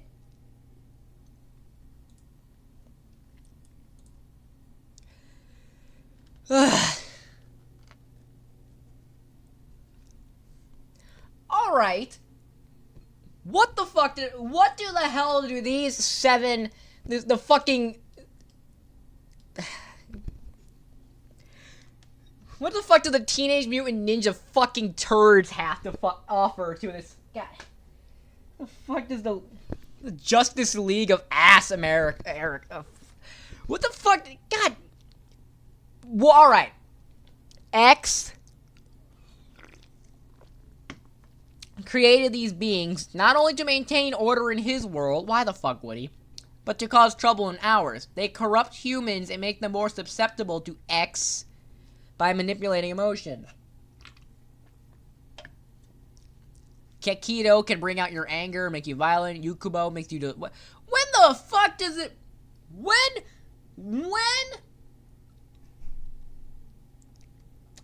was this ever established? What? Is there a stupidity one? Is there one for stupidity? That would explain a lot. Colon for me, X plans to one day permanently cross over to our world, so that way his reality will merge with ours and all mankind will become X's slaves for eternity. But how? How does he manage to accomplish such a feat? Are you fucking kidding me? Fuck this guy. Dude, Derek Green is the biggest fucking loser I think I've ever seen in a creepypasta. Holy shit. Cole thinks that the cult is thinking up ways to make it so, but so far none of their attempts have been successful. Their knowledge in computers is not as superior as the unknown original creator of the disc. I asked why Cole knew so much of this. I don't know what compelled me to ask. That's the first thing you should have fucking asked. That is the first thing you should have asked him. This is the worst fucking detective in history. And now we got the Mighty Morphin motherfuckers, apparently, teaming up together to try and merge the dimensions. Like fucking...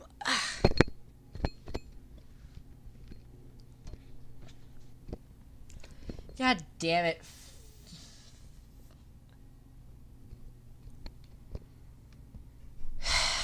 Alright. He revealed he was a member of the cult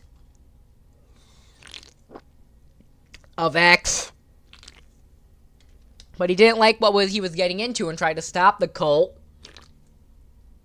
At least until X got to him, and now he's stuck in X. His world.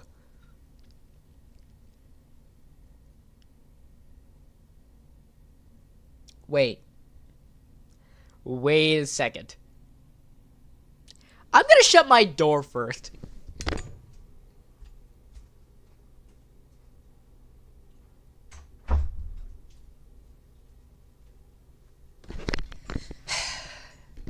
You're telling me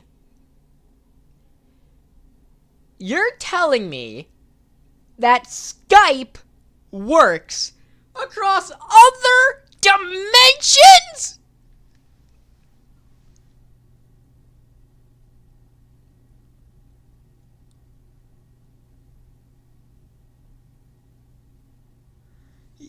Skype works across multiple fucking realms? What the fuck? Does X have a Wi-Fi router? How the fuck does another fucking dimension have better Wi-Fi than my college does?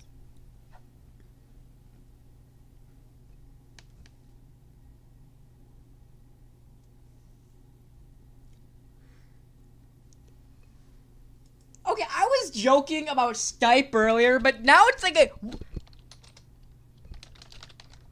Like...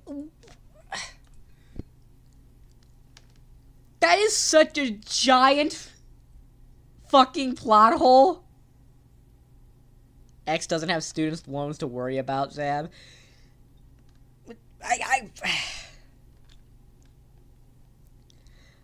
You're Skype works across multiple.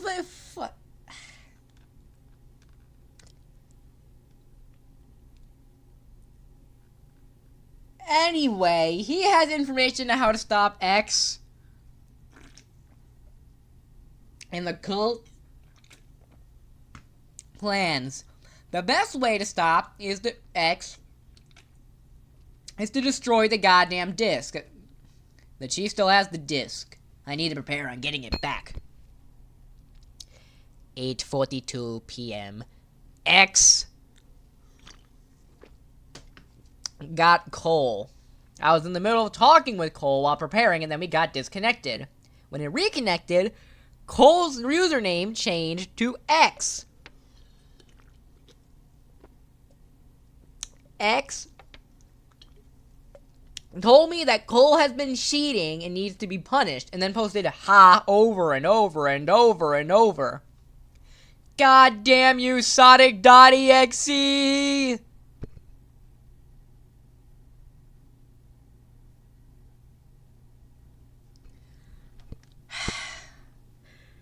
Okay, first of all, like I said with Tom, Tom could have solved all this. I'm just saying, he fumbled the bag so goddamn hard because he's such a shit person. Second of all, so Cole wasn't a twist villain. Skype just actually works across dimensions.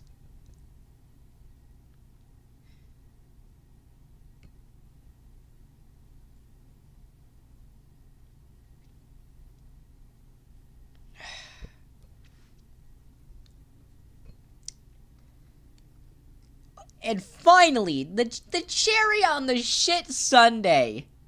God damn you, Sonic.exe.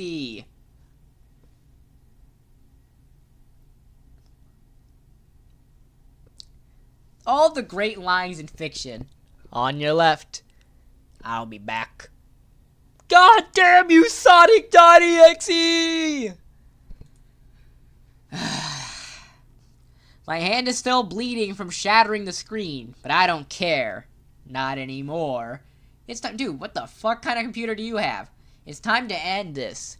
I'm gonna go get that damn disc and destroy it. If I don't write back after this final entry, well, let's just say that whoever finds this, whoever reads this diary, please find it as destructive as you can. Everything you read in my diary is the truth. I highly doubt that. X is a monster from another world, and the cult of X is conspiring to help him take over our world. This cannot happen. I hope that whoever finds this tries to put an end to this madness. This is a game. Thank God it isn't. A game on a bigger scale, and we are all pawns in an elaborate, chaotic game where the rules are being devised by the mind of a monster. Do whatever you can do, friend. He must be stopped. Goodbye and good luck. Derek Green. That was Derek's last journal entry. He wrote this 3 weeks ago. Today is his birthday. Oh, wait, hang on. Is this the boss again? Yeah, this is the boss. Fuck. That was Derek's last journal entry. He wrote this 3 weeks ago. Today is his birthday. And now he's dead. I wonder why he acted the way he was during these horrible events. Oh, because his sister fucking died, you moron! I was worried about my friend, but I never bothered to find out why at the time. I feel so stupid. You should! Derek tried to fight this battle alone, and I did nothing. You're correct! I haven't heard from Derek in 3 weeks, but yesterday I got an email from someone named Cole. It was addressed strictly to Bob Richardson. That's my name. What the fuck is your position? If you're not the fucking police chief, then who the fuck are you? You can't be a mayor. You can't be a city advisor or some shit. Who the fuck are you? I clicked on it and there was an audio tape that was made September 13th. That was the day before I got the email. I clicked on it. This was what was on the audio tape. Recording starts. A man is grunting and yelling as two people are dragging him into the room. Get your hands off me, you fucking crazy cultist!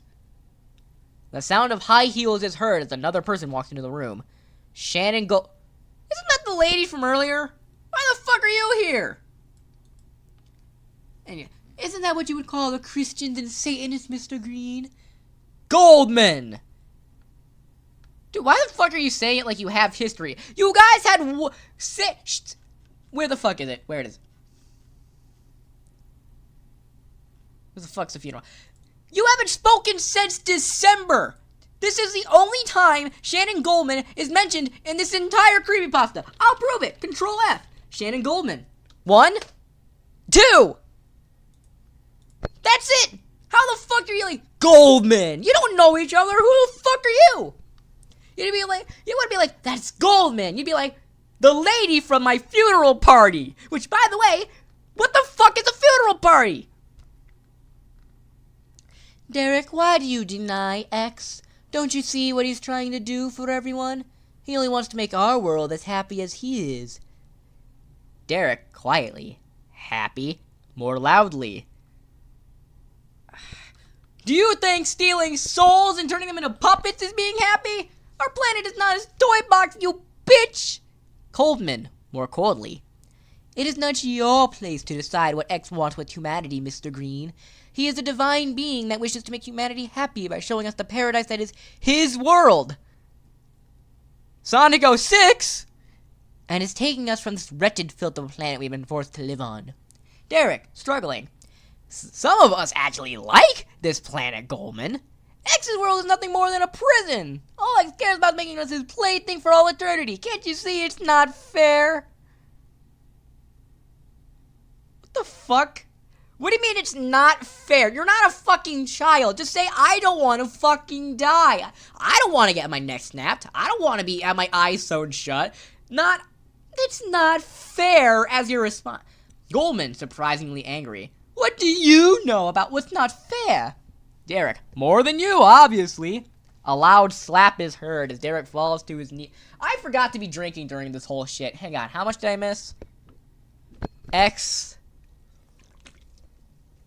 And X. And cultist. Fuck. A loud slap is heard. Give me a second. I'm gonna try holding the mic so I can make a slap. And Derek falls to the ground. How would you hear that from? You fool. X chose me to be his most loyal because he knew I never liked this planet. He knew I wanted to be rid of the stupidity humanity is causing. I'm perfectly okay with being X's slave if it means getting away from it all. Getting the peace I finally deserve after all this time. And if everyone's gotta go with me, then too fucking bad. Derek, chuckling. Whatever. It doesn't matter anyway, because I'm gonna stop you, once and for all. Goldman. Oh, now. Are you now? With what, I presume? Derek pulls out something from this coat. With this! Dude fucking was planning this. Dude was in his closet rehearsing this shit. There's no fucking way he wasn't. Several gasps and murmurs are told. Cole told me the only way that X can enter our world is to collect more souls is with the... Wait, the only way X can enter our world to collect more souls is with this. Well, no more! A loud snapping noise is heard. And silence is heard. Goldman then starts laughing.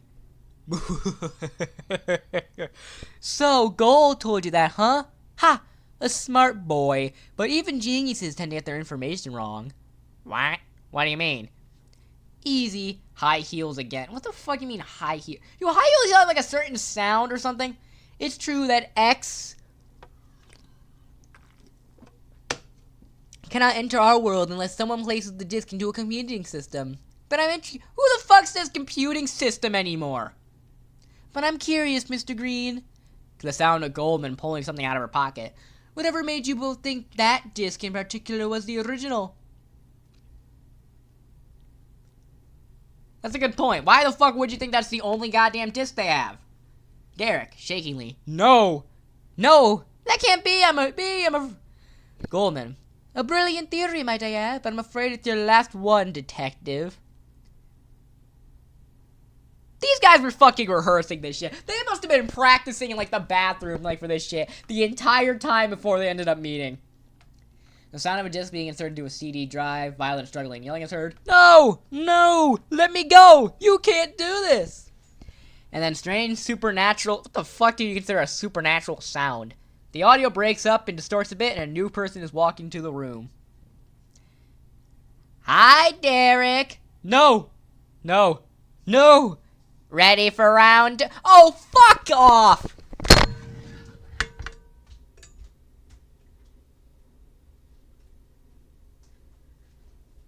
The fucking title drop?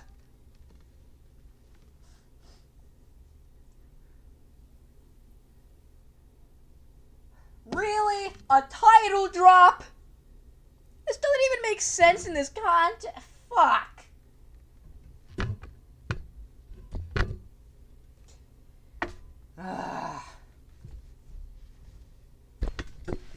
Say that.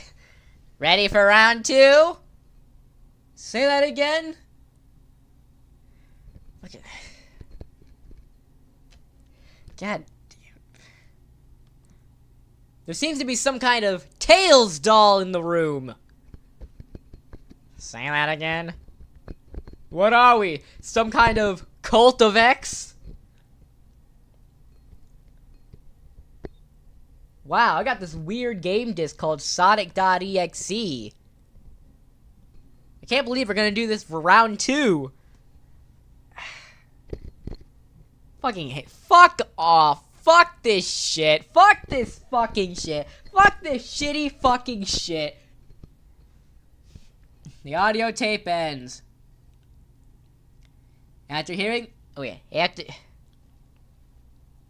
After hearing this, I've never felt so helpless. Both my friends are gone, taken from me. Chelsea did fuck all, by the way. I just want to consider... Chelsea did nothing except fucking die.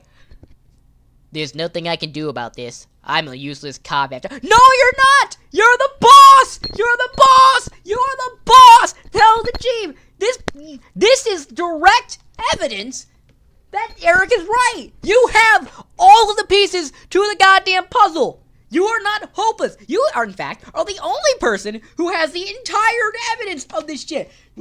You are the... Holy shit, Squidward! This guy had a goddamn Pokemon for my cereal box! Squidward! That's not a Pokemon, it's a fucking dumbass who doesn't understand he has all the tools he needs to do what to stop the cult, and he's just like, well, there's nothing I can do. Fuck!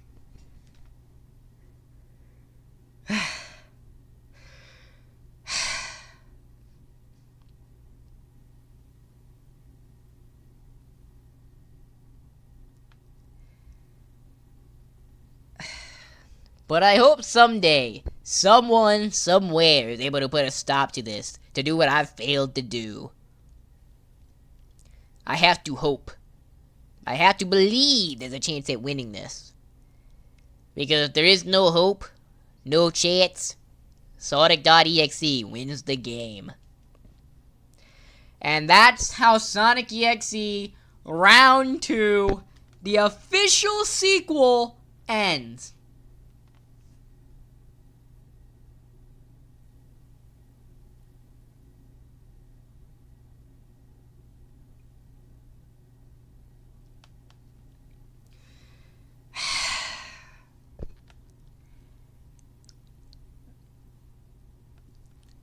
So, I'm gonna use the bathroom real quick. I'll return with my various thoughts aboard.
Alright. I have returned. Sonic.exe Round 2 was somehow worse than the original.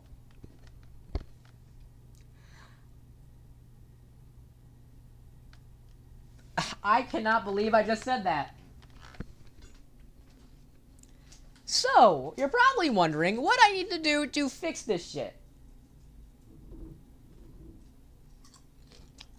Well, for one, I prefer it didn't exist. But two, there's two ways we can go about this. Let's start off with the idea of sequel to the OG story, because I did my own rewrite of the original story last stream, if you don't recall.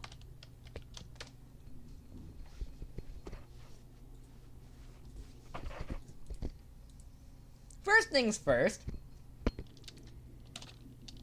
they need to be actual detectives. Alright? Their detective work was so shit. They're not just any detectives, they're the best detectives on this goddamn force.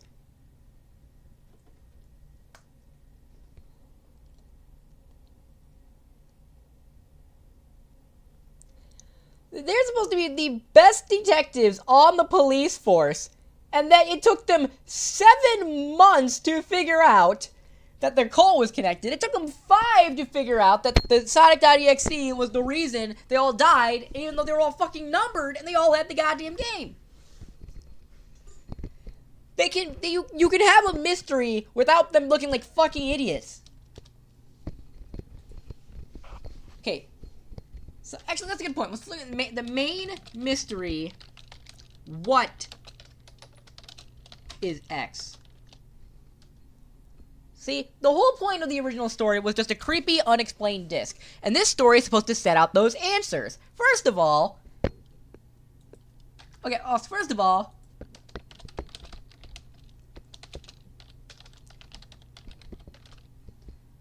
Fuck Sailor Spoons over here and the random 7 Guardians that they were lined up with. Motherfucker thinks they're like the fucking Ninja Turtles and some shit. They couldn't even be Ninja Turds! Like, what the fuck? Like, the fuck with the Super Zero Squad trying to show up in the middle of the fucking story? Who the fuck are these guys? They didn't even do anything! So... Ditch the Goon Squad is the first step 1. Ditch the goddamn Goon Squad. Forget them. Because what the fuck was the point of that? So the main mystery needs to be what is X. We can stick with the interdimensional demon luring people. I can't type with one fucking hand.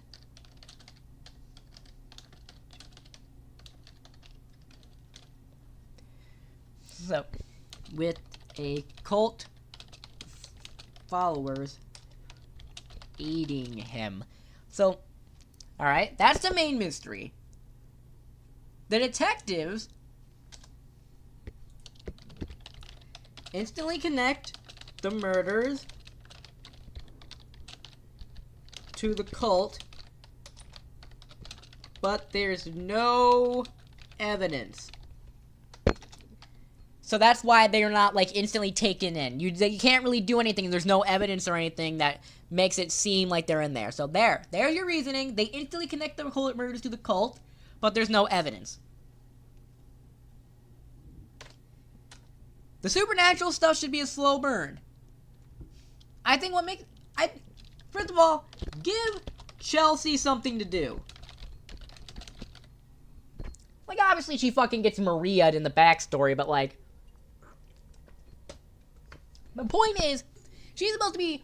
they're partners in this shit. Either Derek's on his own, or Chelsea isn't involved. Like, here's an idea. Maybe Chelsea does the hands-on work, whereas he does the more of the theorizing. Like, Chelsea's the one who immediately, like, goes to confront the cult and stuff like that, but Derek, like, hey, we don't got evidence, but he's like, I know something's up. And Derek does like more of the actual detective work, whereas Chelsea mostly hunches on the hunches, hence why she gets the game to experiment with it.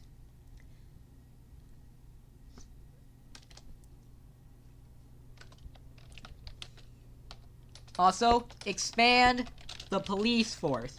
You can't have a mystery of one of the police force members is part of the cult, but only have 2 of them in there, one of which is the chief, who is like, oh, that's weird, the chief took the game from me, or oh, that's weird, the chief did this, and the other one is the goddamn boss! Who the fuck even is boss? I'm not glossing over that. What the fuck's position in the police force is boss?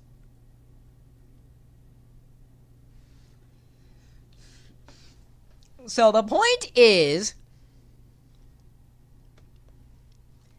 so we expand the police force to make it more of a mystery as to who is the cult member. More sort of like a murder mystery kind of deal, where like you're trying to figure out which one of you guys is like lying to the others. And funny Among Us joke here. So yeah, basically, eventually when Chelsea gets murdered, if you want to start having the supernatural shit, well, they're detectives. Why would they trust a random fucker on Skype to do this shit? So, baiting the murderer goes horribly wrong. Because now they got a computer with the disk and shit, so they try to bait the murderer. Let's say the chief is still the cult member for the sake of access, the chief knows the guy who's doing this is a fucking interdimensional demon, so he's like, okay, bet, go ahead. So this leaves everybody this kills everybody except Derek, essentially. And they call him crazy, and because of like the death, crazy and untrustworthy. And so he's kicked out of the fucking police force. Hence why he's now on his own and is trusting leads from Skype and shit. This also explains why he's more interested in the supernatural, given he just saw it with his own eyes, and now has to work backwards to figure out the pieces.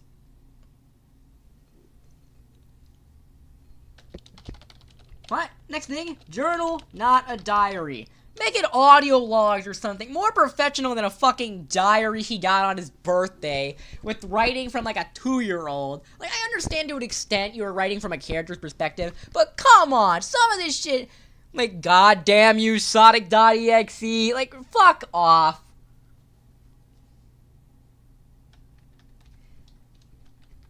So yeah, I think the original twist of like, yeah, there's more than one disc, I think that's a good one, because you'd be so focused on stopping that dick in the cult, you wouldn't really stop to think, wait, what if there's another?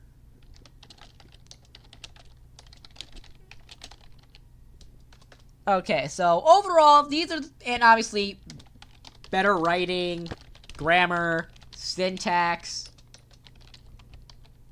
Basically just someone who's better at the helm of this shit, right?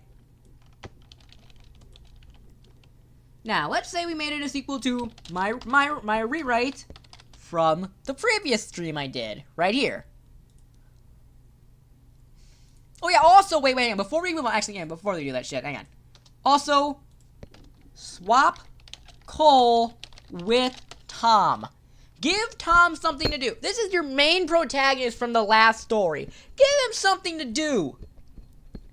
Like, you can't just...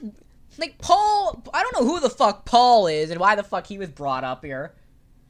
Kyle and Tom got lip service for no reason, seemingly. Make Cole Tom, so that way, not only does it add more substance to a character we already know, it gives him something to do. It makes him feel important to this world, why we followed him the first time. You know what I mean? Add some more to the character, you know? Give some more meat to the bones.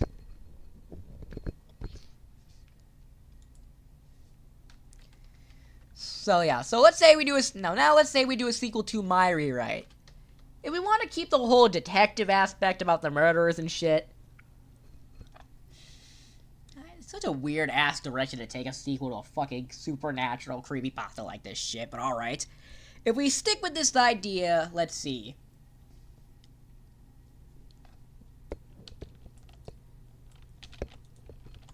Okay, so again, they have to be actual fucking detectives, and like the main mystery is like what X is. if you want to keep the theme of childhood corruption or stuff like that, let's see.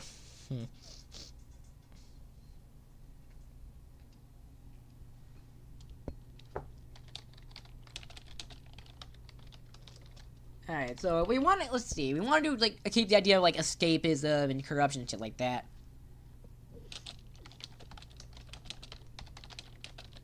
We probably should get more backstory to Derek and Chelsea than just twin detectives and shit, so let's see.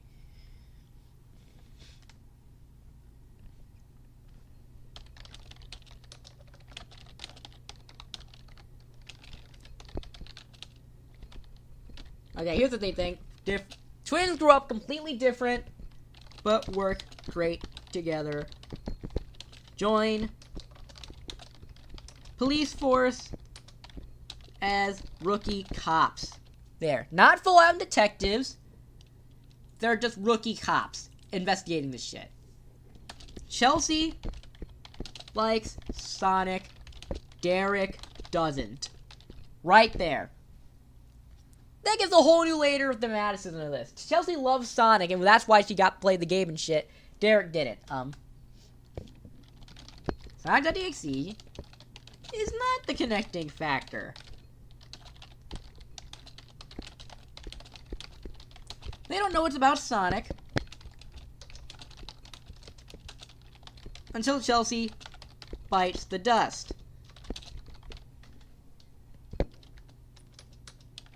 Yeah, and the kills that they constantly see, it disturbs them because they're just rookie cops. They weren't expecting to be constantly getting called to a bunch of disturbing murders.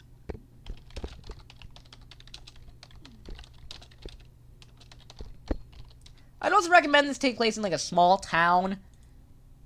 Mostly because that fits the idea better. Because if it was, like, in fucking Detroit or some shit, nobody would give a shit, really.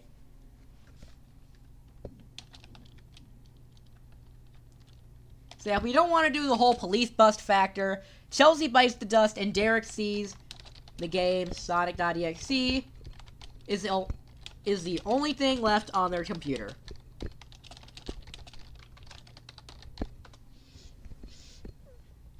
Okay, here's the thing. The police refuse to take the game as evidence, claiming it's just a game. They're in on it. There. So yeah, the chief can still be on it. The police, but since they're the rookie cops, the police force can still be in on it, and they could be trying to do this to try and goad him into playing the goddamn game.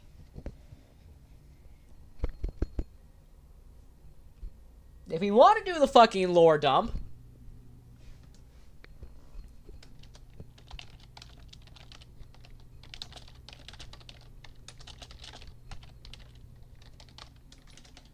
yeah, have Chelsea from Beyond the Grave help. That would make more sense. You're like, oh, Chelsea died, and then he sees, like, I'm appearing as, I don't fucking know, I don't know, Charmy, or, they said it was Rouge, right? I guess, sure, let's say Rouge shows up on his screen saying, hey, I need fucking help. And so it's like sort of her working from beyond the grave. So we don't see much gameplay, we more see the effects this has on people's lives.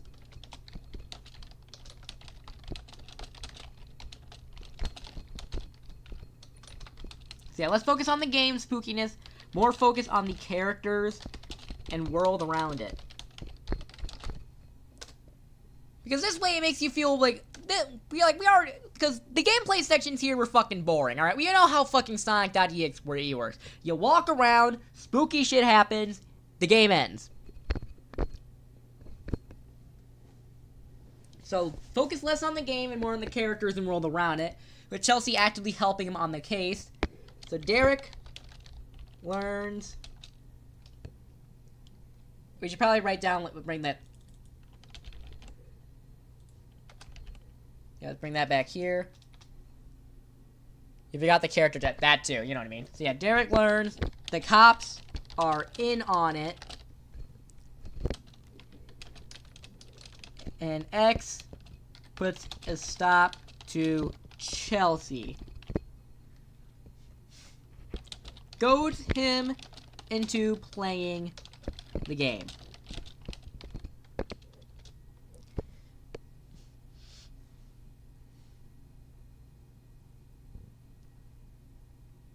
So yeah, I'd say we... Yeah, I'm gonna say not audio, not audio, not a diary, just an account, like with Tom. So, just an account that he's posting like with Tom, not anything like a diary or audio or in-universe shit like that.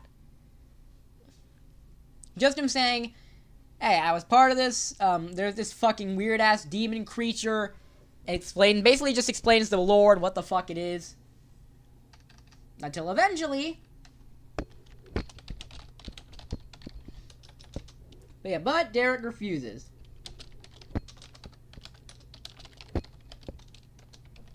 So yeah, the cult steps in and makes him play the game.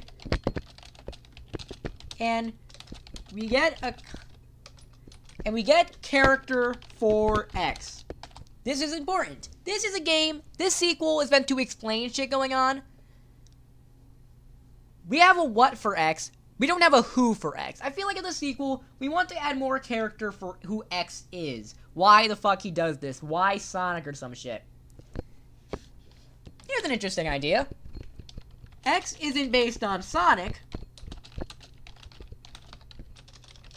It's the other way around. X made a deal with Nintendo that he would be able to help... Not Nintendo. X made a deal with Sega saying, hey, we'll help you fight Nintendo. Just give it... Nintendo, just base your main mascot off of me and things will work.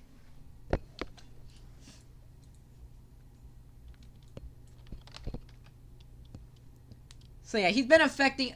So yeah, he's been messing with... So Sonic is based on X. X has been attempting this for ages. And only recently got some leverage via video games. Hence why he, forges like Sonic and shit. So it treats it more that X is only playing as Sonic mostly because that was part of like the deal. So it's not some stupid convoluted, oh, he just likes Sonic a lot. Here there's actually some purpose to it, Probably move the document tab so this is more center on the stream. Besides that, let's see.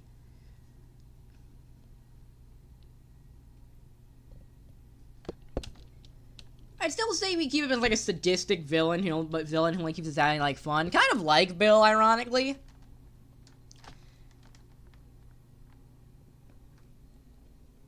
Maybe we give him...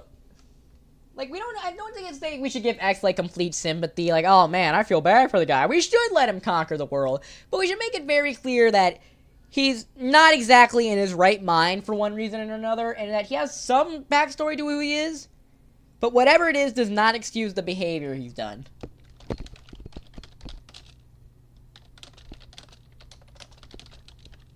Actually, you know what? This is where the Goon Squad could come in. X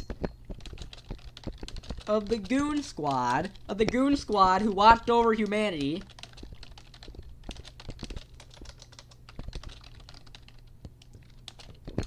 He represented,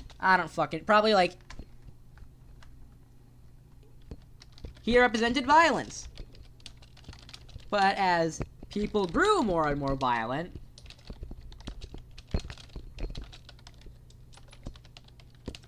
X gained more power to the point he overthrew most of them.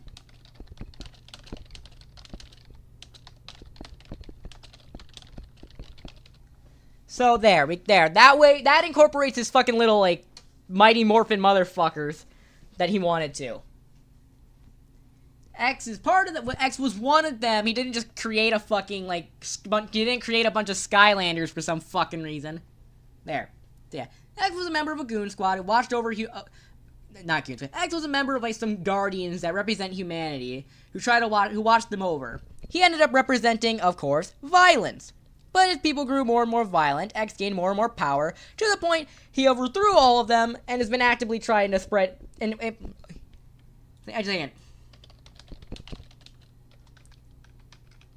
the point that he killed the rest of them. So yeah, the quiet drove him mad, and now he wants humanity so he can keep playing with them, so to speak. Because, like I said, he killed the rest of the his fucking posse, so now he's fucking like, I need something to do because I'm going insane. I'll just do it to humanity. Hence, why he's been trying to do this and, like, made that deal with, and yada yada yada. So we get some sympathy for him. It's just, he misses his peers, but his innate nature of violence can't be helped. There. Gives us some character for the demon. That way, there's actually some reason to give a fuck about this shit. X will miss the quiet scene. I didn't even, God fucking damn it. I didn't even think about that. So yeah, there. So there. So basically, this explains everything though. So X, member of these Guardians over Humanity, represents violence. But as people grew more and more violent over the course of humanity, he ended up gaining more and more power over the rest of his peers to the point he ended up killing all of them in his games. The quiet drove him mad, and now he wants to bring humanity into it so he can keep playing with them. He misses his peers, he misses the quiet, but his innate nature of violence can't be helped. He needs to do this. Needs to put this out on someone. So, he makes a little deal with Sega. With the up-and-coming technology that's more and more advanced, he makes a little deal with the company called Sega, struggling to make Nintendo, to make their mascot look like him. He'll help out, sure. He does this, and eventually he's able to use this to open a gateway between realms by slapping his face all over it. And this is where the cult starts and all that yada yada, and that leads us to here, where Derek directly confronts him on this. So yeah, Dex is dealing with his own issues of escapism and childhood, but doubles down. Would it be doubles down or double downs? Whatever, on it, and continues reaching for that high instead of moving on. There, so problem solved. So this is how I personally do a rewrite for Sonic.exe. We actually give some character to X from the perspective of rookie cops who find themselves in the midst of all these murder and, well, more murder, but you get the fucking point. Fuck. Dude, this story fucking sucks, man. Dude, that took 2 fucking hours. I spent 2 hours on this one story from how bullshit it is. Think about that. This story is so bull that I spent the same amount of time I did here as I did, I think I did the entire last stream.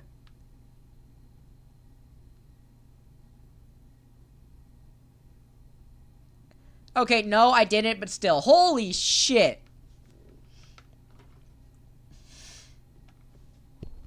Dude, that fucking sucked. Alright, does anyone else have any ideas? I'm gonna put my chip dip back real quick, because I'm out of chips.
Alright, I'm back. Let's see, Tails doll or Jeff the Killer? I don't think I've actually... Have I read the original Tails doll? I don't think I have.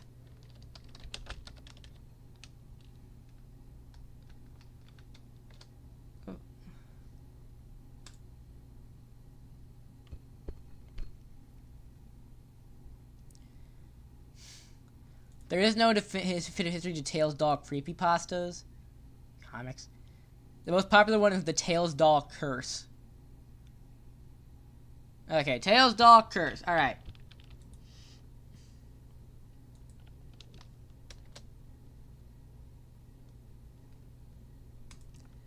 Here it is. Okay, this is the Tails doll curse. I have never read this one.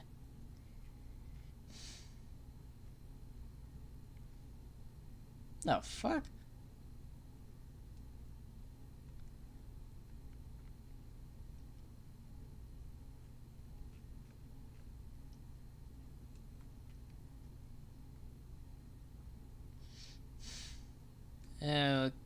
Okay. Nope. Fuck. Tails doll curse. Tails doll. Is there a link to the creepypasta or? No. Fuck. Tails doll. Don't be suspicious. Don't be suspicious. Don't be suspicious. Don't be a suspicious link.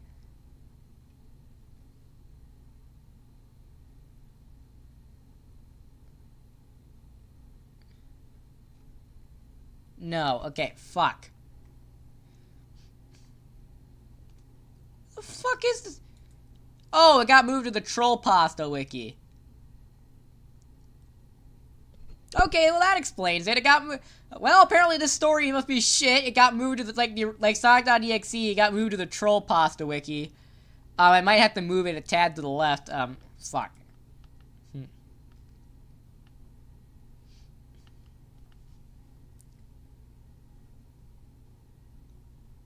Okay. Okay. Tails doll curse. Here it is. Alright, what voice do I use? Gil and his friend Noah were looking for games to play for their Sega Saturn at EB Games, where they came across Sonic R. Gil was going to ask how much it was, but when he got to the counter, the salesperson said to take the game for free and get the fuck out.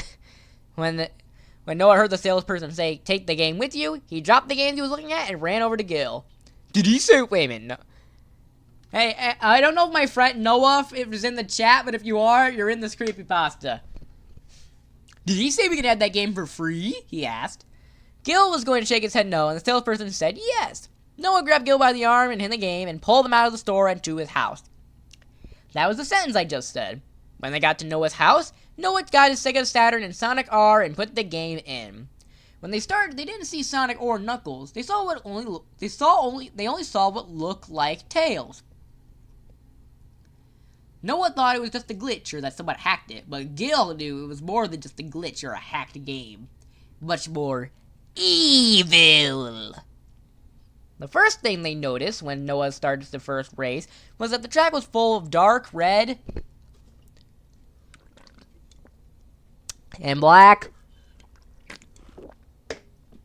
music and the music was playing Can You Feel the Sunshine, but backwards. Noah thought it was a hack, but Gil thought the game was haunted. He didn't think their copy was the only haunted version of the game. He thought all the copies were haunted by Tails. Gil was clearly a fucking idiot. When Noah beat the first race, he unlocked Super Sonic. Gil knew Noah didn't get all 7 Chaos Emeralds, but Noah didn't question how he got them. But he did stand up and cheered for himself. How'd you unlock him so quickly? Asked Gil. I don't know, Noah screamed excitedly. Why are you questioning it, Gil? Something feels weird about this game, Gil said. The game feels haunted or something. You've been watching too many horror movies, Noah said. You know, I don't watch that stuff. Wait, you know I don't watch that stuff, Noah, Gil said. Noah finished his second race through Super Sonic when the game said a challenger was approaching. When that challenger approaching screen faded away, it faded to black. And stayed black. Ow, oh shit. For about 2 minutes. 2 minutes? They just sat and watched a blank screen for 2 minutes? It cut to a picture of Sonic being violently attacked by what looked like a stuffed animal version of Tails with loud screaming and laughter for a split second. Then it went to the race.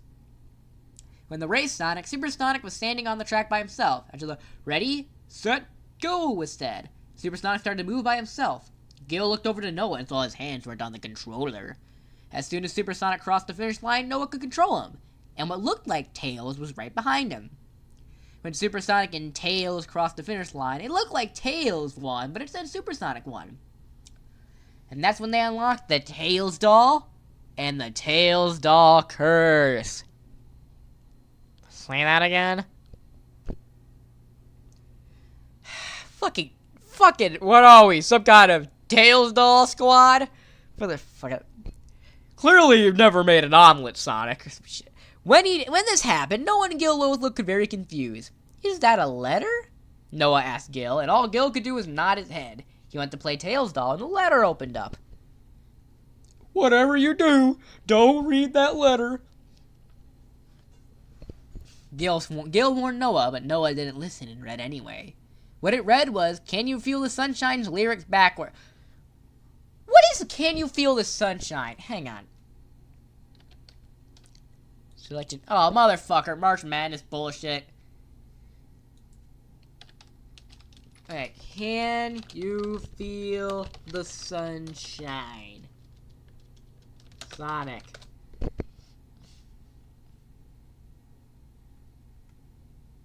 Yeah, here it is. What the fuck is this song?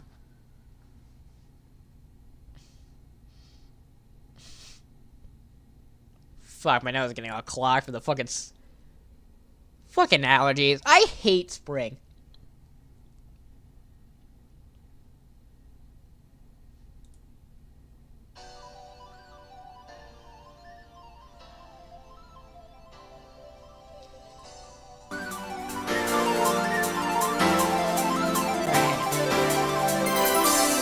Can you see the sun is shining on me?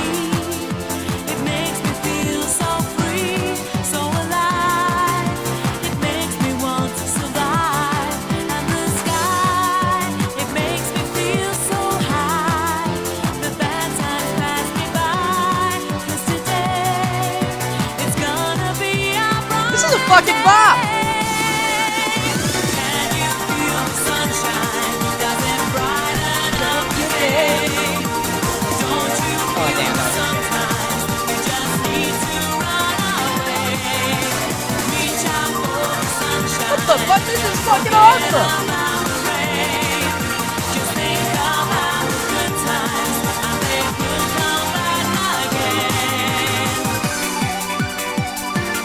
How the fuck is this scary? This is fun. I love to listen to this shit. The sunshine. Without you, there's nothing for me to do. Can you feel the sunshine too? It's coming through. Yeah, what the fuck?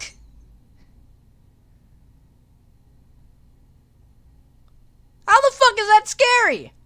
That's a fucking bop. What? Can you feel the sunshine?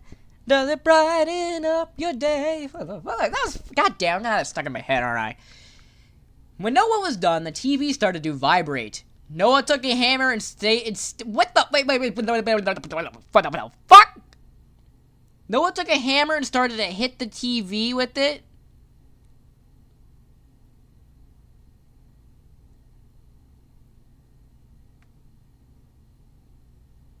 What? Is this intentional? Is this intentionally shit? Pointless smile. Let's look at it. Oh my god, little old shit. Oh my god, this was serious. Alright. They went up. You know, you do know that your mom and dad are gonna kill you for breaking the TV, Gil said. I know, Noah said, but it was worth it. No, it fucking wasn't. They went upstairs. they spelt stairs wrong, to Noah's bedroom. When they got to Noah's bedroom, the broken TV started to vibrate again. Then the Tails doll came out.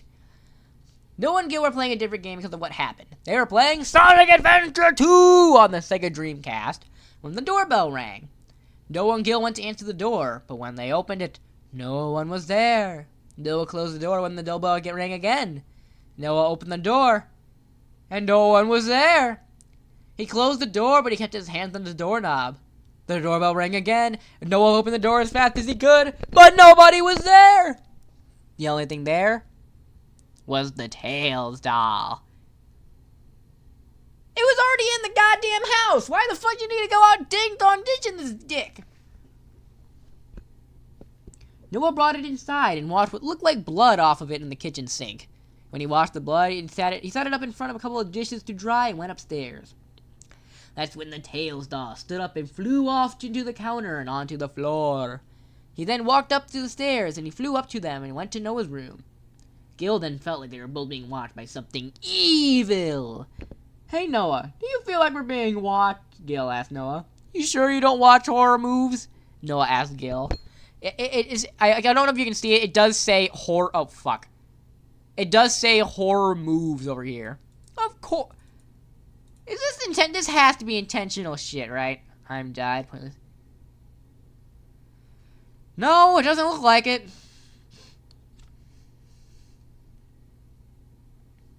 I had to go to the bathroom, Gil said. As he was walking to the bathroom, he saw something out of the corner of his eye. It looked like the Tails doll! So he turned towards his left and didn't see anything.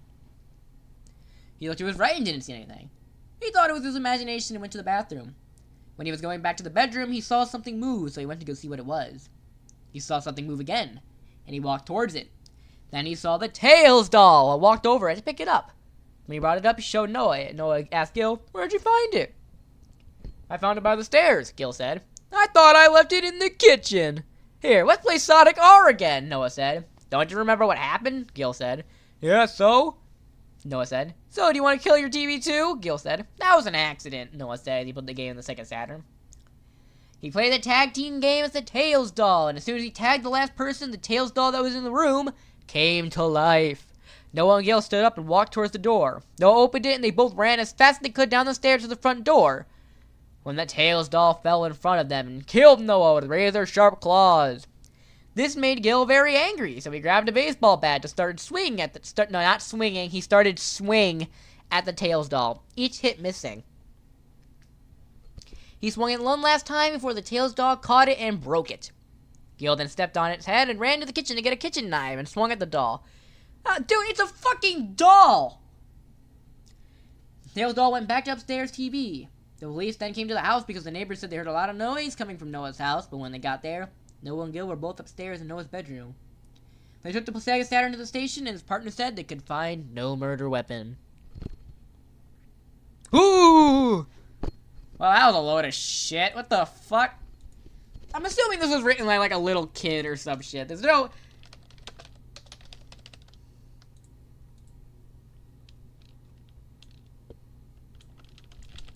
There is no way Tails, this was, like, intentionally, like, I mean, I don't know, Sonic.exe was... I'd rather read this again than Sonic.exe. I'll give it that. I'd rather read it than both Sonic.exes. Dude, that original story fucking sucked. Anyway... Tails doll. It's the Tails doll. If I get copyright strike for Can I Feel the Sunshine, that'll be entirely worth it. That song was fucking awesome.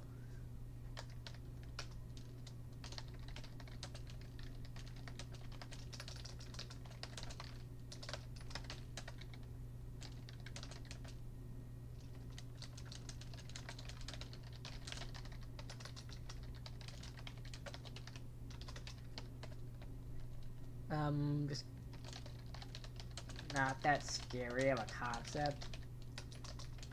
Just, like, the Tails doll doesn't look that fucking creepy. I mean, maybe it's just me being horror blind, but I feel like the Tails doll really wasn't that creepy of a creature.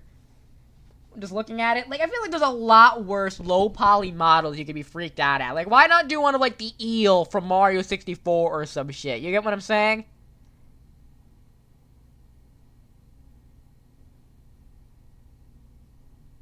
Does that make sense? So, hang on. The main concept... Oh, what else is there? No real point or character.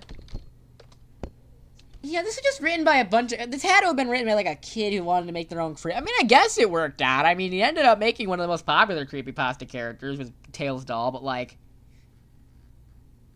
Fuck all happened here. You know? Alright, let's see. It's It's rewrite time. Let's see. So for the Tails doll...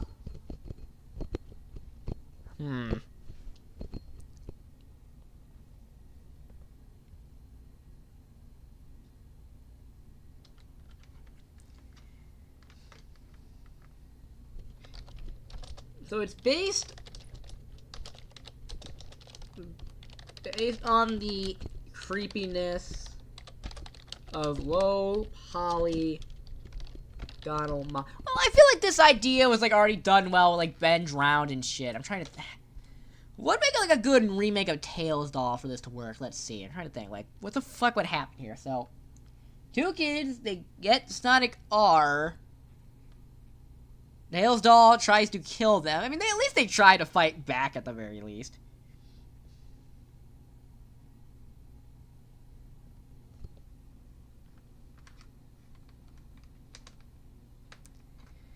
Huh.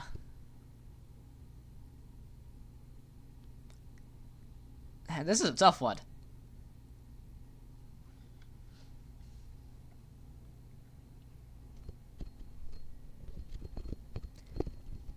Let's see. Well, okay, so they play the game, and this story, they play the game. The game does spooky shit. Tails doll comes out and kills them.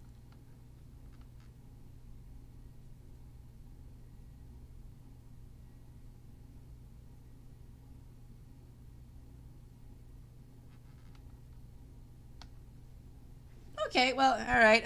This might be a bit of a ripoff from, like, Scream or some shit. Here's an idea. Tails doll is the outfit a killer wears in a friend group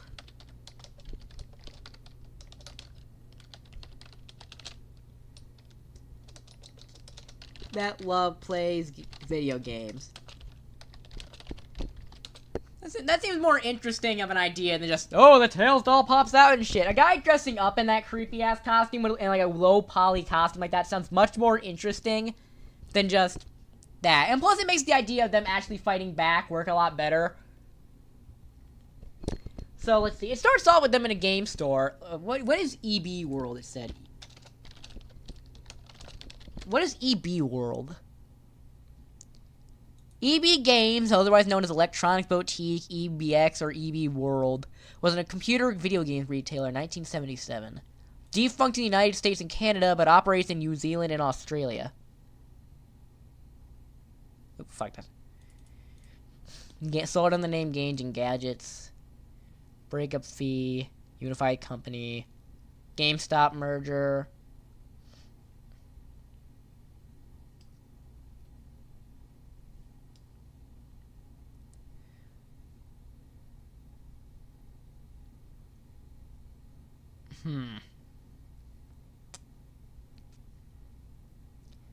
Alright, so here's an idea. Group of friends sneak in and stay overnight at defunct EB Games and explore and play the old retro consoles, including a Sega Saturn with Sonic R inside.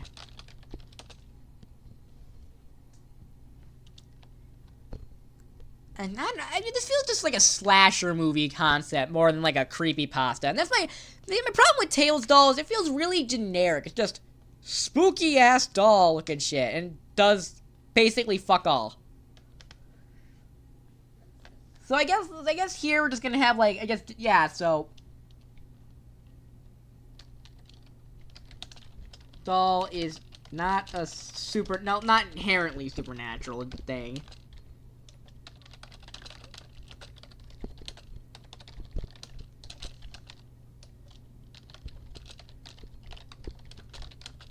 Who... I mean, we did have Sonic getting stuffed into a metal copy. Who stuffs the victims into other Sonic costumes. / dolls.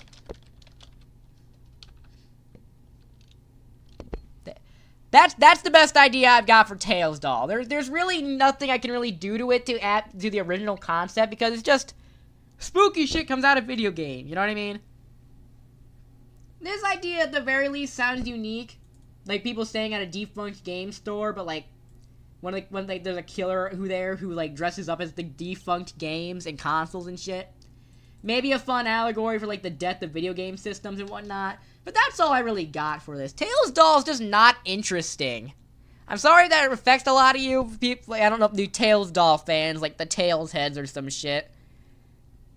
But I don't really got anything much for the guy. Also, Luigi totally kicked his ass in the rap battle, I'm just saying.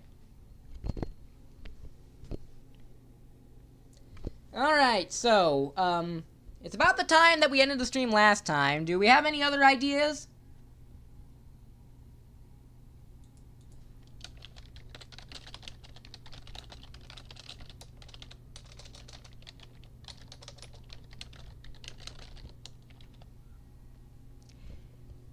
You should definitely read We Deleted You. It is a very high quality pasta and isn't my least favorite pasta of all time. I've heard a lot about We Deleted You, and I still don't understand a single goddamn thing about it.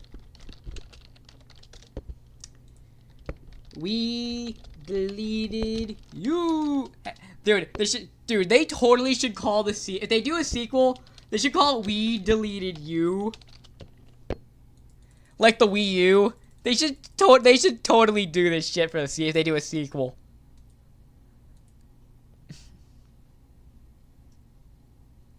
We deleted you.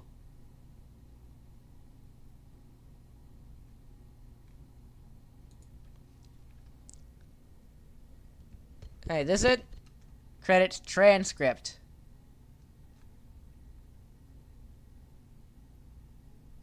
Oh wait, no, this isn't the actual fucking thing. Fuck. Original. This sound good? This look good? Please, we fans, stop reading! This didn't fuck you. This story contains me getting decapitated and tortured. You've been warned. Oh wait, no, this isn't in character. Fuck, right.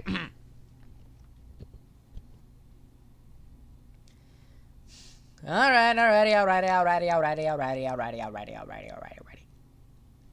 Is this the original story? Spin pasta. What the fuck's a spin pasta? We accept spin-offs, prequels, knockoffs, or creepypasta the altered. Oh, fuck this shit. Give me the actual goddamn creepypasta. I watched me getting impaled in Left 4 Dead, not Left 4 Dead 2. Live for Another Day. Here it is.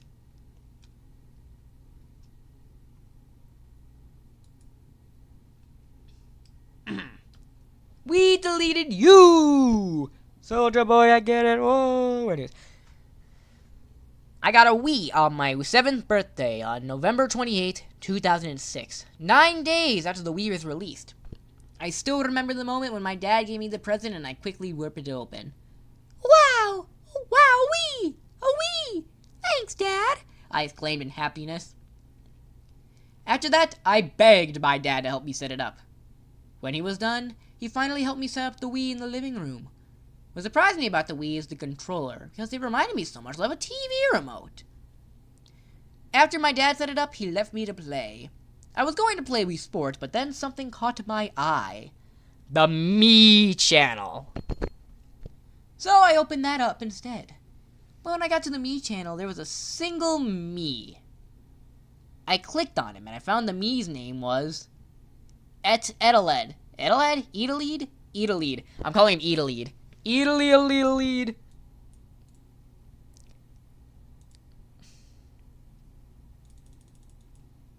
We deleted you. Okay.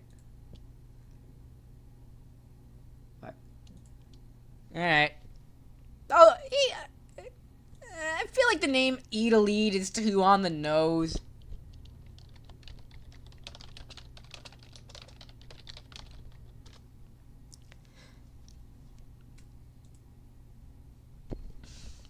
The name Edeled didn't make sense to me until I really looked closely at the letters. Then I found out that it was actually... God fucking... Are you serious? Really? He fucking spells it out, listed a sentence afterwards? Nah, fuck this shit.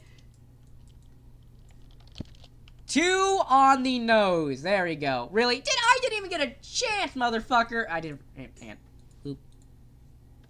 Wait. I got a good look at Edeled. He was bald with a smile. Hang on one sec. I just realized something. Okay, yeah, no, I'm getting paid for this shit. I was gonna say that. Like, I don't think I've said this already. I don't know how many of you guys know this. This is my current only source of income, so I appreciate you all sticking around to my rants. Anyways, I got a good look at Edeled. He was bald, with a big smiling mouth, giant eyes, and a button nose, and 2 eyes made out of coal. Whatever. He was starting to creep me out, so I deleted him. Hooray! Then I started to make a me version of me. So I clicked the button to make a new me and named it Kyle. Oh my god! Kyle's back! Hey everyone! Kyle's back! Woo! This is the universe where Kyle didn't get a Sega Genesis, didn't have a computer, but got a Wii instead. But when I got back to the Me Plaza area, Edeled was back with the same creepy look. So I deleted him with the first chance I... Hang on. Hidden prequel to Sonic.exe.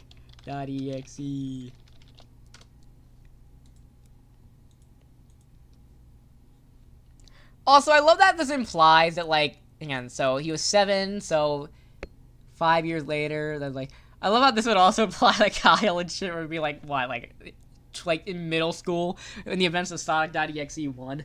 Anyways. Fuck.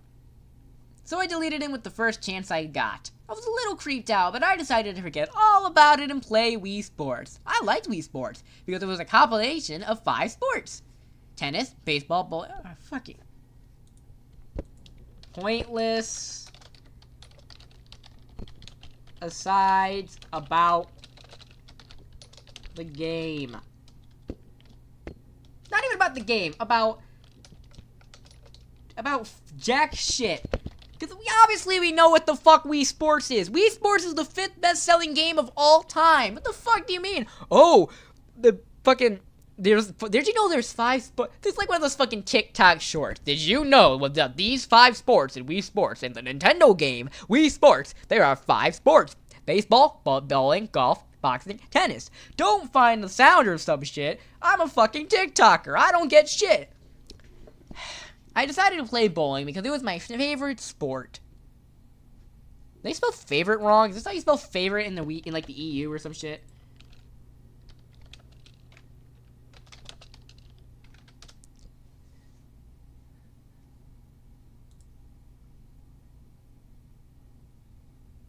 Preferred spelling it.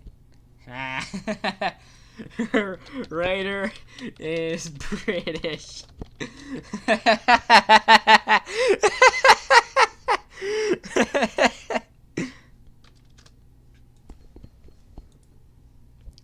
My Wii was in a My Mii was in a bowling alley with other Miis, and sometimes I see the Mii in the next lane and throw the bowling ball, and then I saw it. A Mii hit a strike and turned around to celebrate it, but his face looked exactly like Edeled's. I assumed it was him, so I quit Wii Sports and went back to the Mii channel. But before I deleted Edeled, Try saying that 5 times fast. I deleted lead. A dialogue box appeared saying, "Why are you trying to delete me?" I started to get creeped out. I spoke aloud. What do you mean? That's all, folks. I didn't think he would hear me, but strangely, he did. Oh, you know what I mean, it said. I didn't want you on my meat channel. I'm sorry, I said, but the word changed again. Oh, really? Me's have feelings too, you know. How would you feel if I deleted you? No, yeah. How would you feel if we deleted you? Say that again? Shit. Fucking time. And that's when I realized it. I was talking to Idlead! The dialogue box disappeared, and wait a minute, the original creepypasta? Wait, this isn't the original creepypasta? Then what the fuck am I reading?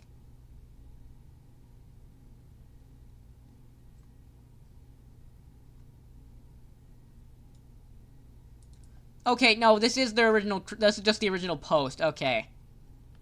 Okay, alright, fine. The dialogue box disappeared and revealed the scariest picture I've ever seen. It was a picture of Idlead's face with the same creepy features, but more gruesome. His eyes were replaced with gaping holes of blood pouring down. I was so scared I clicked the home button and ran to my dad. He was on the phone, so I waited for him to finish. Okay, so our protagonist is a Chad. I was so... Dad! Does he have a stutter? Am I making fun of a guy with a stutter? There's something wrong with my Wii, I said in a scared voice. Well, no shit. I let my dad... I love how he says, I'm assuming he misspelled lead, but I like the implication he has to let his dad in the living room. Like, okay, Dad, this is the living room. You can go in. And I turned off the home menu, and surprisingly, it looked normal. My dad said I was playing too much. I should take a break. So I did. I pressed the home menu again, and I took a 15-minute break. But when I went back to the Wii and turned off the home menu, a dialogue box appeared saying, "Goodbye, Kyle." Upon which the Me channel automatically turned off and went back to the home menu. We tried to go back to the Me channel, but every time I did, a dialogue box appeared saying, "We deleted you." Say that again.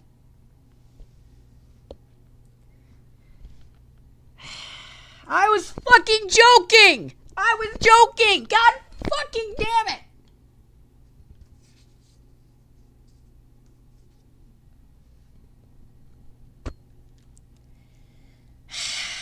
And it took me back to the Wii menu. I realized that Idlead somehow deleted me in a way that I couldn't make any more Miis. So that meant no matter what game I played, I would always be Idlead. Now that was a load of shit. The fuck? So is the original... Hang on, this is the original link. Is this actually the original fucking story? 4-minute read is totally April. I got a Wii, single me, Idlead. 4.7 out of 5? This is what he's supposed to fucking look like? This looks AI generated. I'd say it looks AI generated, but this is posted in April. I mean, maybe they do this kind of shit. I don't fucking know. Point is, Icy Pie. Okay, no offense to Icy Pie here, but I mean, come on. Like, come on. Like, Miis are sentient, apparently. Like, huh? What? Like, what the fuck? Like, what, huh? Am I missing something here? I could have sworn this story was, like, longer. Hey, look at this. The full series is, like, 3 fucking hours. Did I miss something?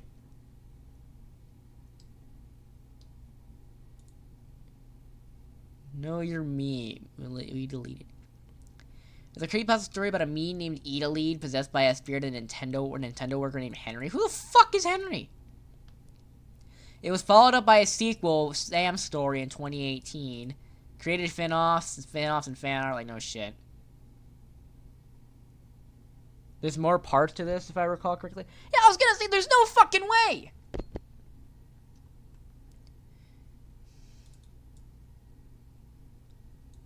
Wow, he looks fucking great. So there is a part 2 and part 3. Okay, part 2. Hang on. Part 2 takes place in 2006. Kyle said he's tired of playing as Eda Lead. His friend Nathan comes over. Kyle's surprised. He's not leaded by the message. The Mii channel appears glitchy. Eda Lead can complete his screen. Kyle tries to exit but won't. Eda Lead tells Kyle the Mii created is coming to visit and should be any moment. Kyle's custom Mii reappears. Pale, bloody, struggling to stand. Eda Lead chops his leg off with that. What the fuck? So does Nathan see this shit? Is Nathan seeing this shit? Unable to turn the Wii off, Kyle unplugs it and throws it in the closet. The TV shows static, and then a message reads, "This is not..." Okay, what voice am I giving Eda Lead? Because, okay, so he speaks more than just a couple of fucking messages. Alright, so he's like, "This isn't over..." Hang on, "This isn't over, Megatron! The Decepticons will rise again!" Or some shit. "We deleted you, Optimus Prime!" Anyways. Part 3 takes place years later in 2013. You can expand. Okay, oh shit, the actual pasta's fucking here. December 5th, 2006. I was sitting in my bedroom. I was bored, but still in shock after what happened a week ago with Eda Lead. Christmas was coming, and I was tired of playing as Eda Lead in all the games I played. I actually managed to find out about guest players, but every time I try to play them, they just reload as Eda Lead. I tried asking my dad for a new Wii so I can start over, but he doesn't acknowledge Eda Lead's existence and doesn't believe me. So then fucking show him, asshole! Anyway, I heard the doorbell ring, and I ran to the window until my best friend Nathan was waiting outside the door. You know, honestly, I'm kind of with the dad on this one. I mean, you can still play the fucking games, you just have to play as a bald guy. I mean, that's not really a big complaint. Dude, whoa, dude, you have a Wii? Nathan said in excitement. Why didn't you tell me? Well, you see, Nathan, you see, Before I could finish, Nathan grabbed the Wii remote and said, "It's fine, dude, let's play." Okay, hang on. Okay, so, Kyle, we're gonna give him the, actually, you see here, I didn't tell you about the Wii because... Then we're gonna get Nathan like, "Dude, that was awesome!" and shit. Or buy games that don't use me. Well, I mean, the Wii did only launch like a week ago, according to the story. So I mean, he kind of only had Wii Sports to go off of. Nathan clicked on the Mii channel, and I tried my best to think of an excuse to not go on the Mii channel. But before I could come up with one, Nathan pressed start. But what was weird is that I expected the dialogue box saying, "We deleted you!" to appear, but to my surprise, it led us to the Mii channel. But when we got into the Mii channel, it was very, very glitchy. Textures in the wrong places. Music low quality. I looked at Nathan, and needless to say, his excitement was placed by clear confusion. "Aw, Kyle, you know what's happening here?" He asked before I could start explaining. I heard a very loud grinding noise. That syntax is fucked. We turned back to the TV and saw Eda Lead standing there in the Mii channel. No period. My eyes widened in fear. Eda Lead just stood there for a moment while staring at us. Eda Lead looked at me again. "Oh, Kyle, what's going on here?" he said. Wait, who's saying this? Is Eda Lead saying this, or... Okay, no, that's not Eda Lead. "Oh, Kyle, what's going on here?" he asked as I looked back at him. I had to close the Mii channel," I replied. I pointed the Wii remote at the exit button at the top left of the screen, in which its textures were all mixed up. Come on, I repeated to myself as I clicked the exit button. His finger is on the button. Push the button. Hello, Kyle, Eda Lead said happily. "Kyle, what's going on, man?" Just sit down. I'll explain it to you later. Just let me handle it, okay? Nathan sat down on the couch, and when he did, Eda Lead spoke out again. "Don't you know that your Mii is coming to visit?" "What the heck are you talking about?" "The Mii you should have created. It should be here any moment." Immediately after Eda Lead said that, my Mii came. He fell from the top of the screen and landed on the ground of the Mii channel, and Eda Lead disappeared shortly. I was happy to see my Mii again, but when he got up, I was shocked. He looked extremely pale and was covered in bloody stains while he was wobbling as if he was struggling to keep his balance. And I could have sworn that I heard my Mii whisper, "Help me." I backed away from the screen, and Nathan was literally shivering his timbers. It doesn't say that, it just says shivering. No period again. I made another attempt to close the Mii channel, and Eda Lead appeared again. Hadn't you seen okay? You hadn't seen him up close yet," Eda Lead said, in a sinister tone. I felt bad for I saw my Mii cry. The camera then zoomed in onto my Mii, and when it was fully zoomed, I saw my Mii crying as he was struggling to stand. I felt bad for him burn after a couple of seconds. Ida Lead walked on screen with an axe. Dude, what the fuck is this writing? He walked over to my Mii and pushed him over. My Mii fell onto the ground and cried even more. Ida Lead put his foot to my Mii's chest to restrain him. Why the fuck are you getting upset about your own Mii? It's not fucking real. Well, I guess... Hang on. So if the Miis are fucking real, he's basically just torturing an innocent guy. You get away from him, I yelled. Italy looked at me and said, Oh, he won't get away from me. He just won't live. Italy said as he looked at my Mii, who was crying out of breath from squirming. Italy raised his axe and swung it at my Mii's legs. Okay, you do realize this is on the fucking Mii channel, right? I'm just picturing, like, the Mii just doing the fucking axe swinging animation from Animal Crossing. It's not... The graphics aren't, like, dangerously enough that's gonna make it look spooky and shit. He raised his axe again and paused for a moment. I looked back at Nathan, and I'll never forget the fear I saw on his face. Every inch of fear was visible in Nathan's face. I never saw him more horrified in my life. Periods, motherfucker! There's 3 of them in an ellipsis. I eventually told him to go to my room so he wouldn't see anything that happened next. He nodded and he ran into my bedroom and slammed the door. That's a run-on sentence. I feel like a fucking English teacher reading this shit. I turned back to the TV and Ida swung the axe at my Mii's neck, decapitating him. And there was still no blood. However, I did see red, stains on my Mii's neck. So why the fuck were you scared? There's no blood or shit. It's just a fucking... Dude, it's 2 Miis kicking each other's ass. You just see the same thing out of Smash Brothers. I ran to the Wii and repeatedly pressed the power button, but it didn't work. I tried again and again and again. Again! Until I saw the screen go static. But this time I saw my Mii's decapitated head slowly fading in. I immediately tried to shut off the Wii, but I still couldn't shut off the Wii by using the power button. So I unplugged it, took the Wii, remote's cords, and ran to my room. I swung the door open and threw the Wii into the closet. I looked at Nathan, who was still sitting on my bed and still in shock after everything that has happened today. Is it over? Nathan asked. Yeah, it's over, I replied. I think you should go home, Nathan. Alright, see you later. After Nathan left, I went back to my living room to see the static is still on the TV screen, but after a couple of seconds, the static replaced with a black background with white text saying, This isn't over, Optimus Prime! And then the TV turned off. Origin, Sam, corrupted data. What the fuck? Okay, fuck this. I'm reading the original creepypasta and then speedrunning the rest of this lore. Alright. Part 3. So the... February 2nd, 2015. I've just turned 14 and I'm enjoying playing Nintendo Land on the Wii U that I've got for my birthday. But whenever I hear the word Wii, I think of that Mii. The Mii that traumatized my childhood all these years ago. I got a Wii on the Easter of 2010 with some allowance money, and luckily that Mii didn't appear on it. I had fun with that Wii, but whenever I picked up a Wii remote, I felt scared. Scared the Mii that would appear once again. You know which one I'm talking about. Elite.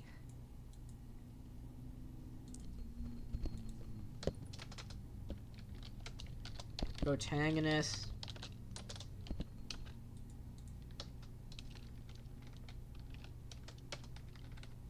Talks like modern MCU. Say that again? As the movie I was watching ended, when the fuck was this established? What? I was enjoying playing Nintendo Land as the movie I watched ended. What the fuck? As the movie I watched ended. When the fuck did it? Whatever. I asked myself a question that I hadn't asked sooner. Is Italy sentient? No, he can't be. He's just some stupid AI. What sick being would program what Italy did? I turned my head to face my closet with the old Wii still in there. I never touched it again after what had happened all those years ago. I just sort of left it there. I wanted to know what if Italy was some virus that had gotten into the Wii. I do have a bit of technical knowledge. You're 14! The fuck technical knowledge do you know? And I thought I could put the Wii's SD card in my laptop to access the system files. I slowly walked to the closet and carefully picked up the Wii. I took out the SD card and brought out my laptop. I plugged in my USB SD card reader and put my SD card into it. Here it goes, I whispered as I took a deep breath. This guy clearly never made an omelet. Fucking. After I inserted it into the File Explorer and clicked on the SD card, I gained access to the system files, game data, system memory, and more. I clicked on system memory and the result came up. It read, Deleted Me Channel WAD. I really didn't think I'd be able to find something related to E-Delete so quickly, and I was hesitant to click on it at first. However, I just remembered that I had a part-time job looking at my local Walmart, so if anything happened, I could just save up and buy a new... These pointless asides are fucking killing me. I clicked on the file, and the screen went black. It was black for 10 seconds, and then there was I was greeted by writing is shit. It was really messed up though. It was dark and all the music was low quality and the occasional loud screeching noises and the icons on the Wii menu would occasionally cut to static for a split second.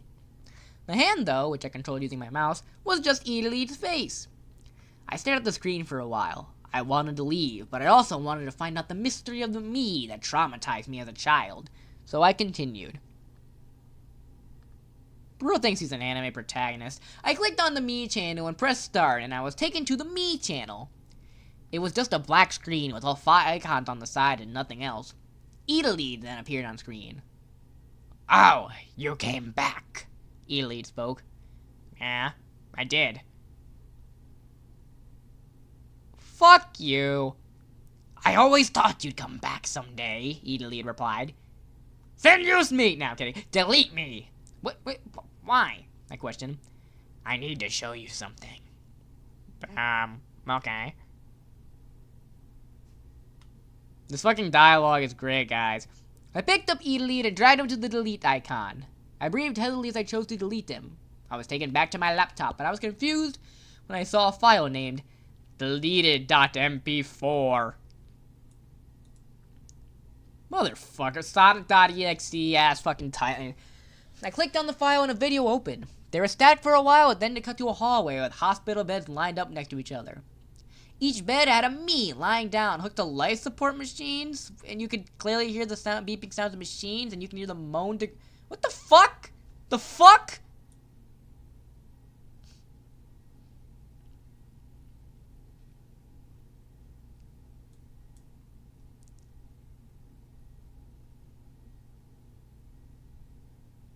The camera moved the hallway slowly and it stopped and turned to one of the beds. A pale me was lying down and then the me flatlined. The me's in this video made different expressions, like being sad or angry, and the me's who weren't making expressions that weren't even possible for a me.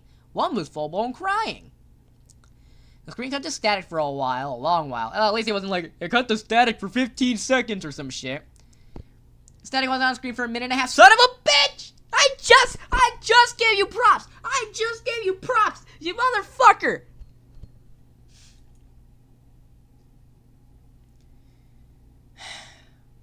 Then the screen cut to E-Delete, laying in one of the beds with life support machines hooked up all over him.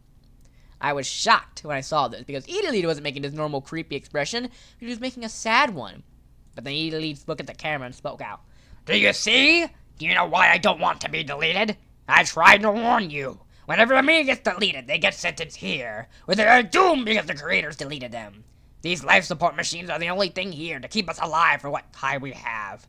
And when we get taken, we die. I, however, am the only me in existence who knows how to get back to the me channel in time, but I don't know how to stop the pain. Learn your lesson, or I will make you. I feel like there's a lot more people who could do something about this than some twat in middle school. Like, why not do this to, like, Nintendo or some shit?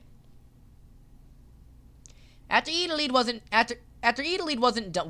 done speaking, he ripped off the tubes and wires connecting him to life support machine and got out of his bed and then disappeared. The video file automatically closed, and I was taken back to the laptop.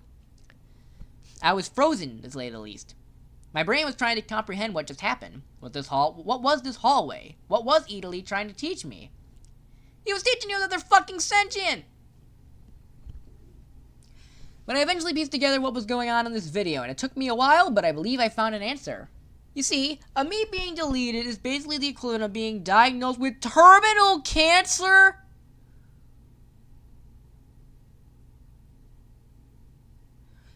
Or an incurable disease, so they are sent to a hallway where they're hooked on life support to let out the remaining time they have left, and they get taken off the life support and they die. So, hang on, so it's a painful death, but Edolite is the only me in existence who knows how to recover from this and get back to the me channel, but he doesn't know how to stop the pain. So he's fucking Deadpool. Edolite is me pool. Suffering cancer constantly, but can't die. Great. It's just violence and aggression is the only way he knows how to. I never found out Alita's mode origins. I never knew how he was created or what his motives, but I think it's best I never do. What the fuck you mean it's best I never do? What? Huh? So all me's are sentient and basically get Last of Us as when deleted.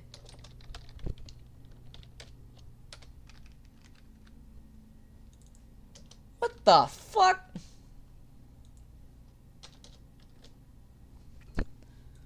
Okay, what the? I'm so confused. Okay.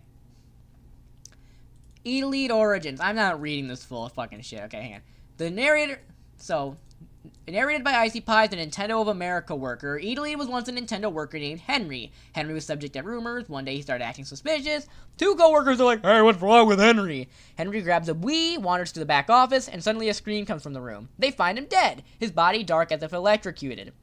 They're showing a video of Henry walking into the room, turning it on, and going to make a me. Henry creates Elite. Henry says, I've always wanted to be a me. Henry then notices a power cord is loose. He goes to fix it, spills beer, electrocuted. Seconds later, Elite appears on screen. Days later, some coworker takes the Wii, repackages it, and reformat. What? What?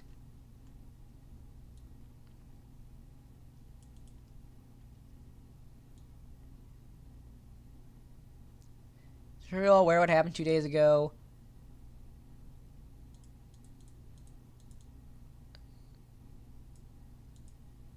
That's delete spelled backwards. They brought it up in the fucking... Seriously? Seriously? So Henry is drunk.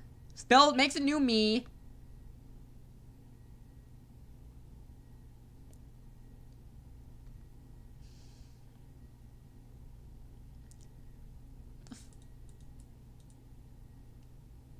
So he got electrocuted, and the me shows up. I've always wanted to be a me. Have you ever wanted to be? What the fuck?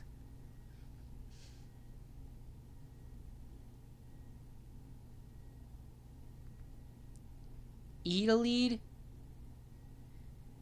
So what the fuck does this have to do with any of the other me's? What? Why are the other me's fucking sentient? Okay, so origin story spin-off. Edolite is a possessed me from drunk guy who got fucking...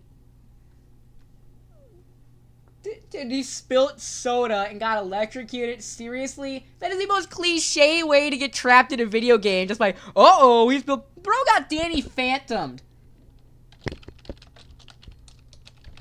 The fuck? You just spilt shit and that's what... Okay, so We Deleted You, Sam's story, releases a spin-off. Follow Samantha Cole. 7 parts of a sequel? What the fuck is... She finds the Wii and she finds the Wii with deleted on it and bonds with the possessed me. Sam believes the AIs have feeling.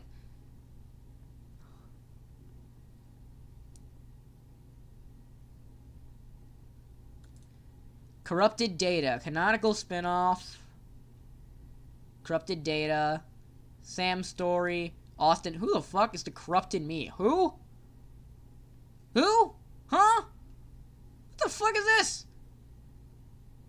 Who the fuck is this? Huh?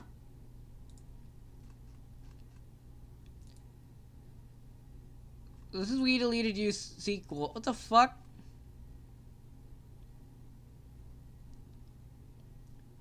Okay, and this tells it all in a fucking order. Okay.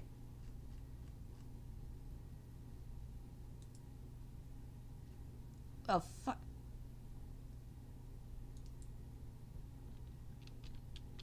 What the fuck? I'm so confused. Huh? Spin-off with new character? What the f...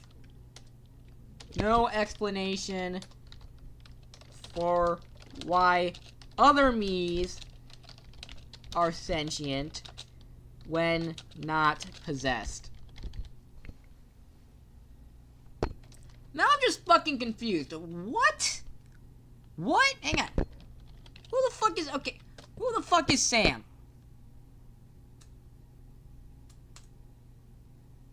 Five through 10 of We Deleted You. 10 years after the original trilogy. Longest series. Oh, fuck. This better not take too fucking long. Multiple antagonists. Kyle. William. Who the fuck's... William... And a second soul in the Wii, who's his longtime nemesis. He has a fucking nemesis? The fuck you mean he has a nemesis?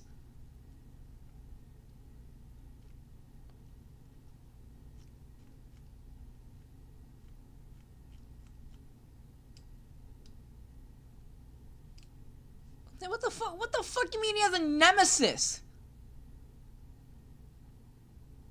He has a fucking... Has a nemesis. Dude's not fucking Doofenshmirtz. He's not having a fucking like, my nemesis is here. What the fuck? I thought he already was a fucking evil me. Why the fuck do we need another evil me? This isn't ready for this fucking Jason. God fuck.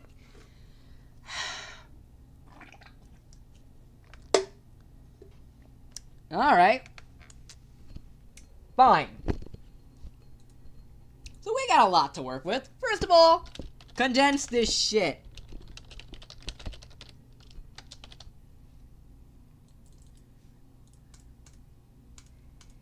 Definitely need to condense this shit. Yeah, there's a Sam story, 3 parts to the original series, Sam story, an origin story, more anime, corrupted data, what the fuck? Okay?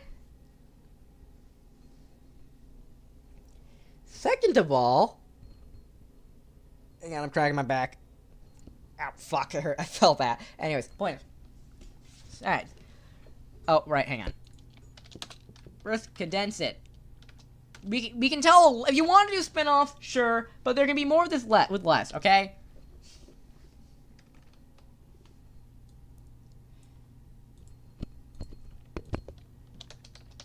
First things first. Either all me's are sentient, or only possessed ones are sentient. It wouldn't make sense for all me's to be fucking AI, but this one in particular isn't. Right? Cause like, why would... if him being possessed is the reason he can't be truly deleted, then sure, what the hell, but like... why are the me's sentient in the first place, then? You need more context for this shit. Follow up.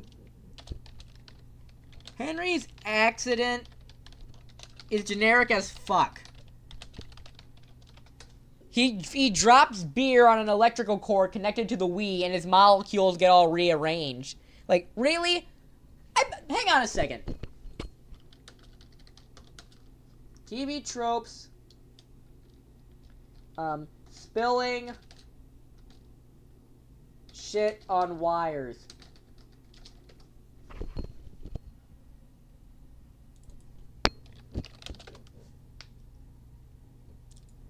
Contrived clumsiness. Here you go.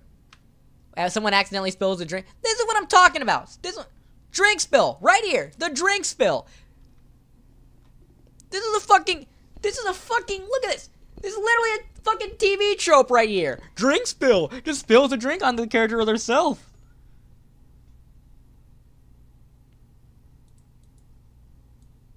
And it's got to be a fucking. I guarantee. Is this on? Is good. What the fuck? God damn. Drink.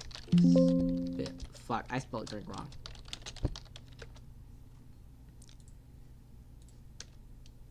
Drink spill variant. Drink spill. Drink spill. Drink spill. Drink spill. This is what the fuck. Literally a goddamn TV trope.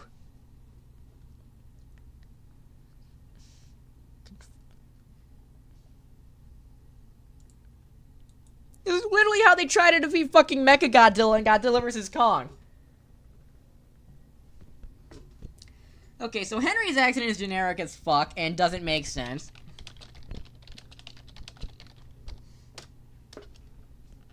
Unless he just either he possesses the Wii where he died, which that isn't explained because it's treated more like a fucking, like, I don't know, he got warped into the fucking Matrix Cyber Chase style or some shit.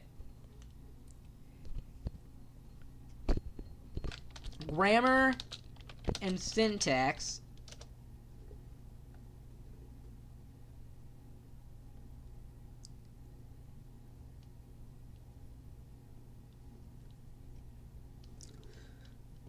Okay, look, if you want to make it seem like, okay, like the horrors of what it's like being deleted, like, go ahead. Here. Henry. Alright. If you want to do origin story, sure. Origin story. Henry, developer of Wii. Developer of the Wii.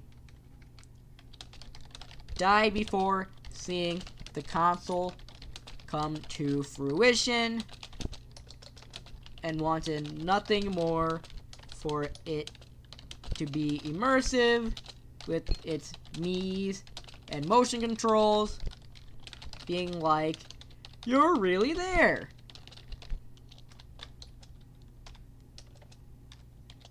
Becomes a monkey's paw when he's in the Wii.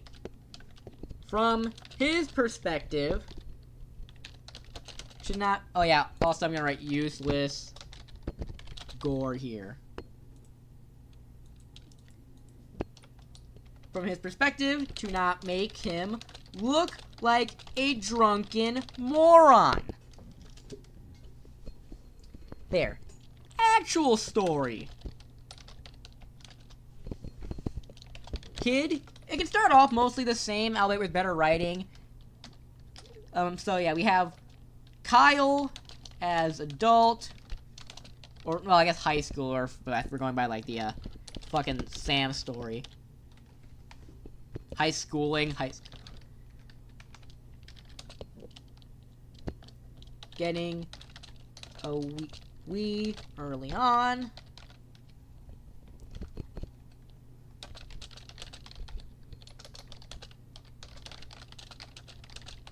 Yeah, figure out that there. So yeah, Kyle gets the Wii early on, just like in the original thing. Sees.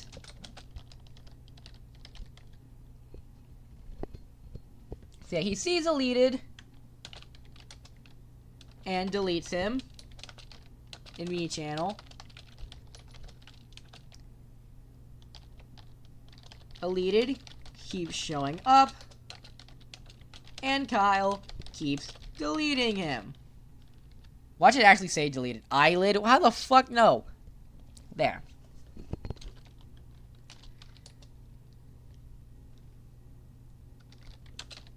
Comes to a halt when Deleted started to him begging to not be deleted.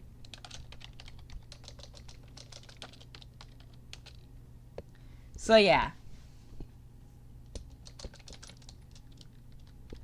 So yeah, he's like, so yeah, basically, do you know what happens when you're deleted? No title drop, no we deleted you shit.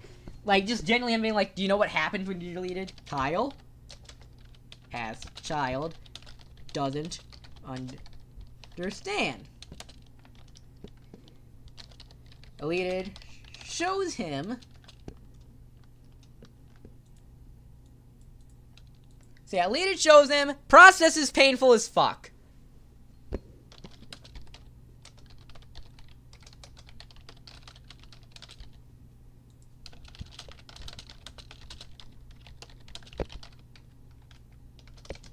Yeah, excruciating pain as his code disintegrates.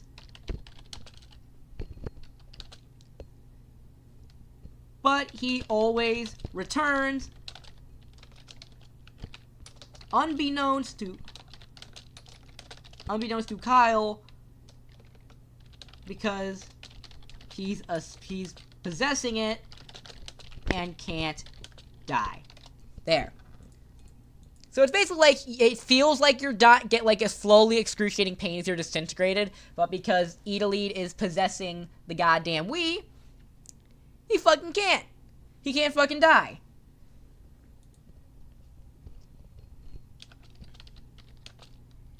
So yeah, Kyle's... Plus, this more existential horror probably works better than fucking, you know... Actually, hang on, I got an idea here. So yeah, so Kyle sees this, and...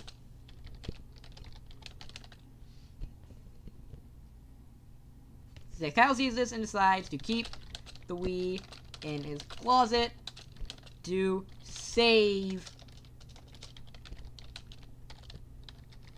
Idolide. Kyle is posting this because his parents sold the Wii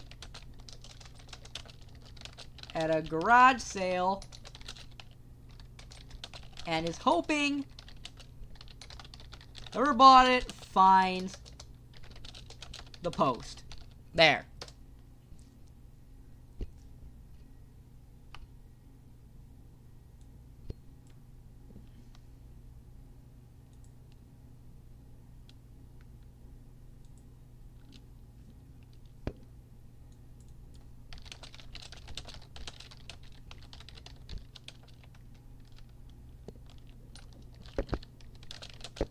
So yeah.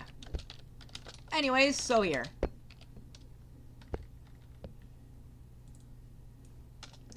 So also, small update here. Okay. Henry wants to play the console with his daughter, right? Here. And then for the spin-off of Sam's story, Sam gets the Wii, and Idolide is still in there.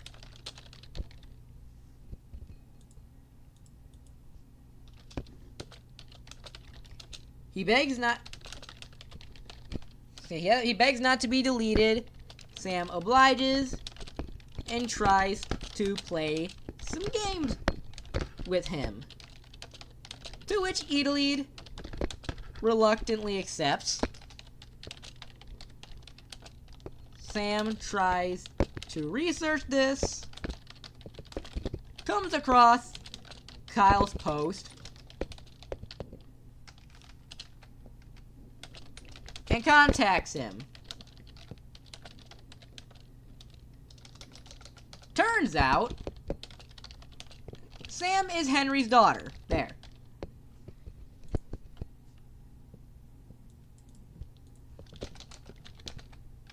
So yeah, Sam is Henry's daughter, and by playing games and with her this way, Idolide can finally rest and exits the Wii.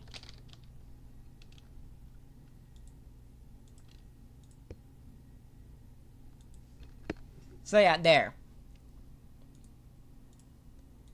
I love how all the different suggestions Google Docs thinks Idolide is, like, entailed or eyelid. But still, that's my idea. So, basically, just first story, Kyle just an idea of, like, what the characters are sentient when they're being deleted. About this guy who keeps feeling the ending of being deleted, but can't fucking die from it. So yeah, and then Kyle accidentally sells, Kyle's parents sell the Wii, not understanding it, because obviously why the fuck would they believe him? And so he makes the post saying, hey, whoever finds it, please help me out here. Then the origin story, showing what happened to E Deleted. Henry's the developer who was playing the console for his daughter, dies beforehand. You could probably use the whole incurable disease idea on here, and that's why he kicks the bucket earlier. Ends up getting a monkey's paw as he's in the Wii, but during testing, you know, he can't really do anything besides play along with the fucking games. He finally, so yeah. And then Sam's story, Sam gets the Wii, meets Edelead. Sam is nice and tries to hang out with him, tries to figure out what the fuck is going on the side, finds Kyle's post, and they reveals that Henry is Sam's daughter. Sam is Henry's daughter, and so Edelead can finally rest and move on with his life because he's finally playing the Wii with his daughter like he intended. There we go. That's a trilogy for you. Not a 10-part, whatever the fuck that was. A small trilogy that explains everything and ties together in the end. Alright, boxed. That's also much better, especially then. Alright, I'm glad you guys like that. So yeah, that's my idea for We Deleted You. Working much more as like working more as a trilogy and a story and stuff like that. And much more, yeah, nice and condensed, exactly. Much less fucking... So yeah, Henry's possession is more like a monkey's paw situation that does end up getting a happy ending at the end. That's supernatural, but isn't explained, but it doesn't have to be for a story like this. None of them either sentient except for Edelead. There's no fucking corrupted data nemesis motherfucker in this. And both Kyle ends up getting the game and still has him, and isn't just a dickwad and actually dickwad and doesn't realize that he's sentient until the end. Actually agrees to help Edelead and tries to continue helping Sam. Basically, shit makes sense here.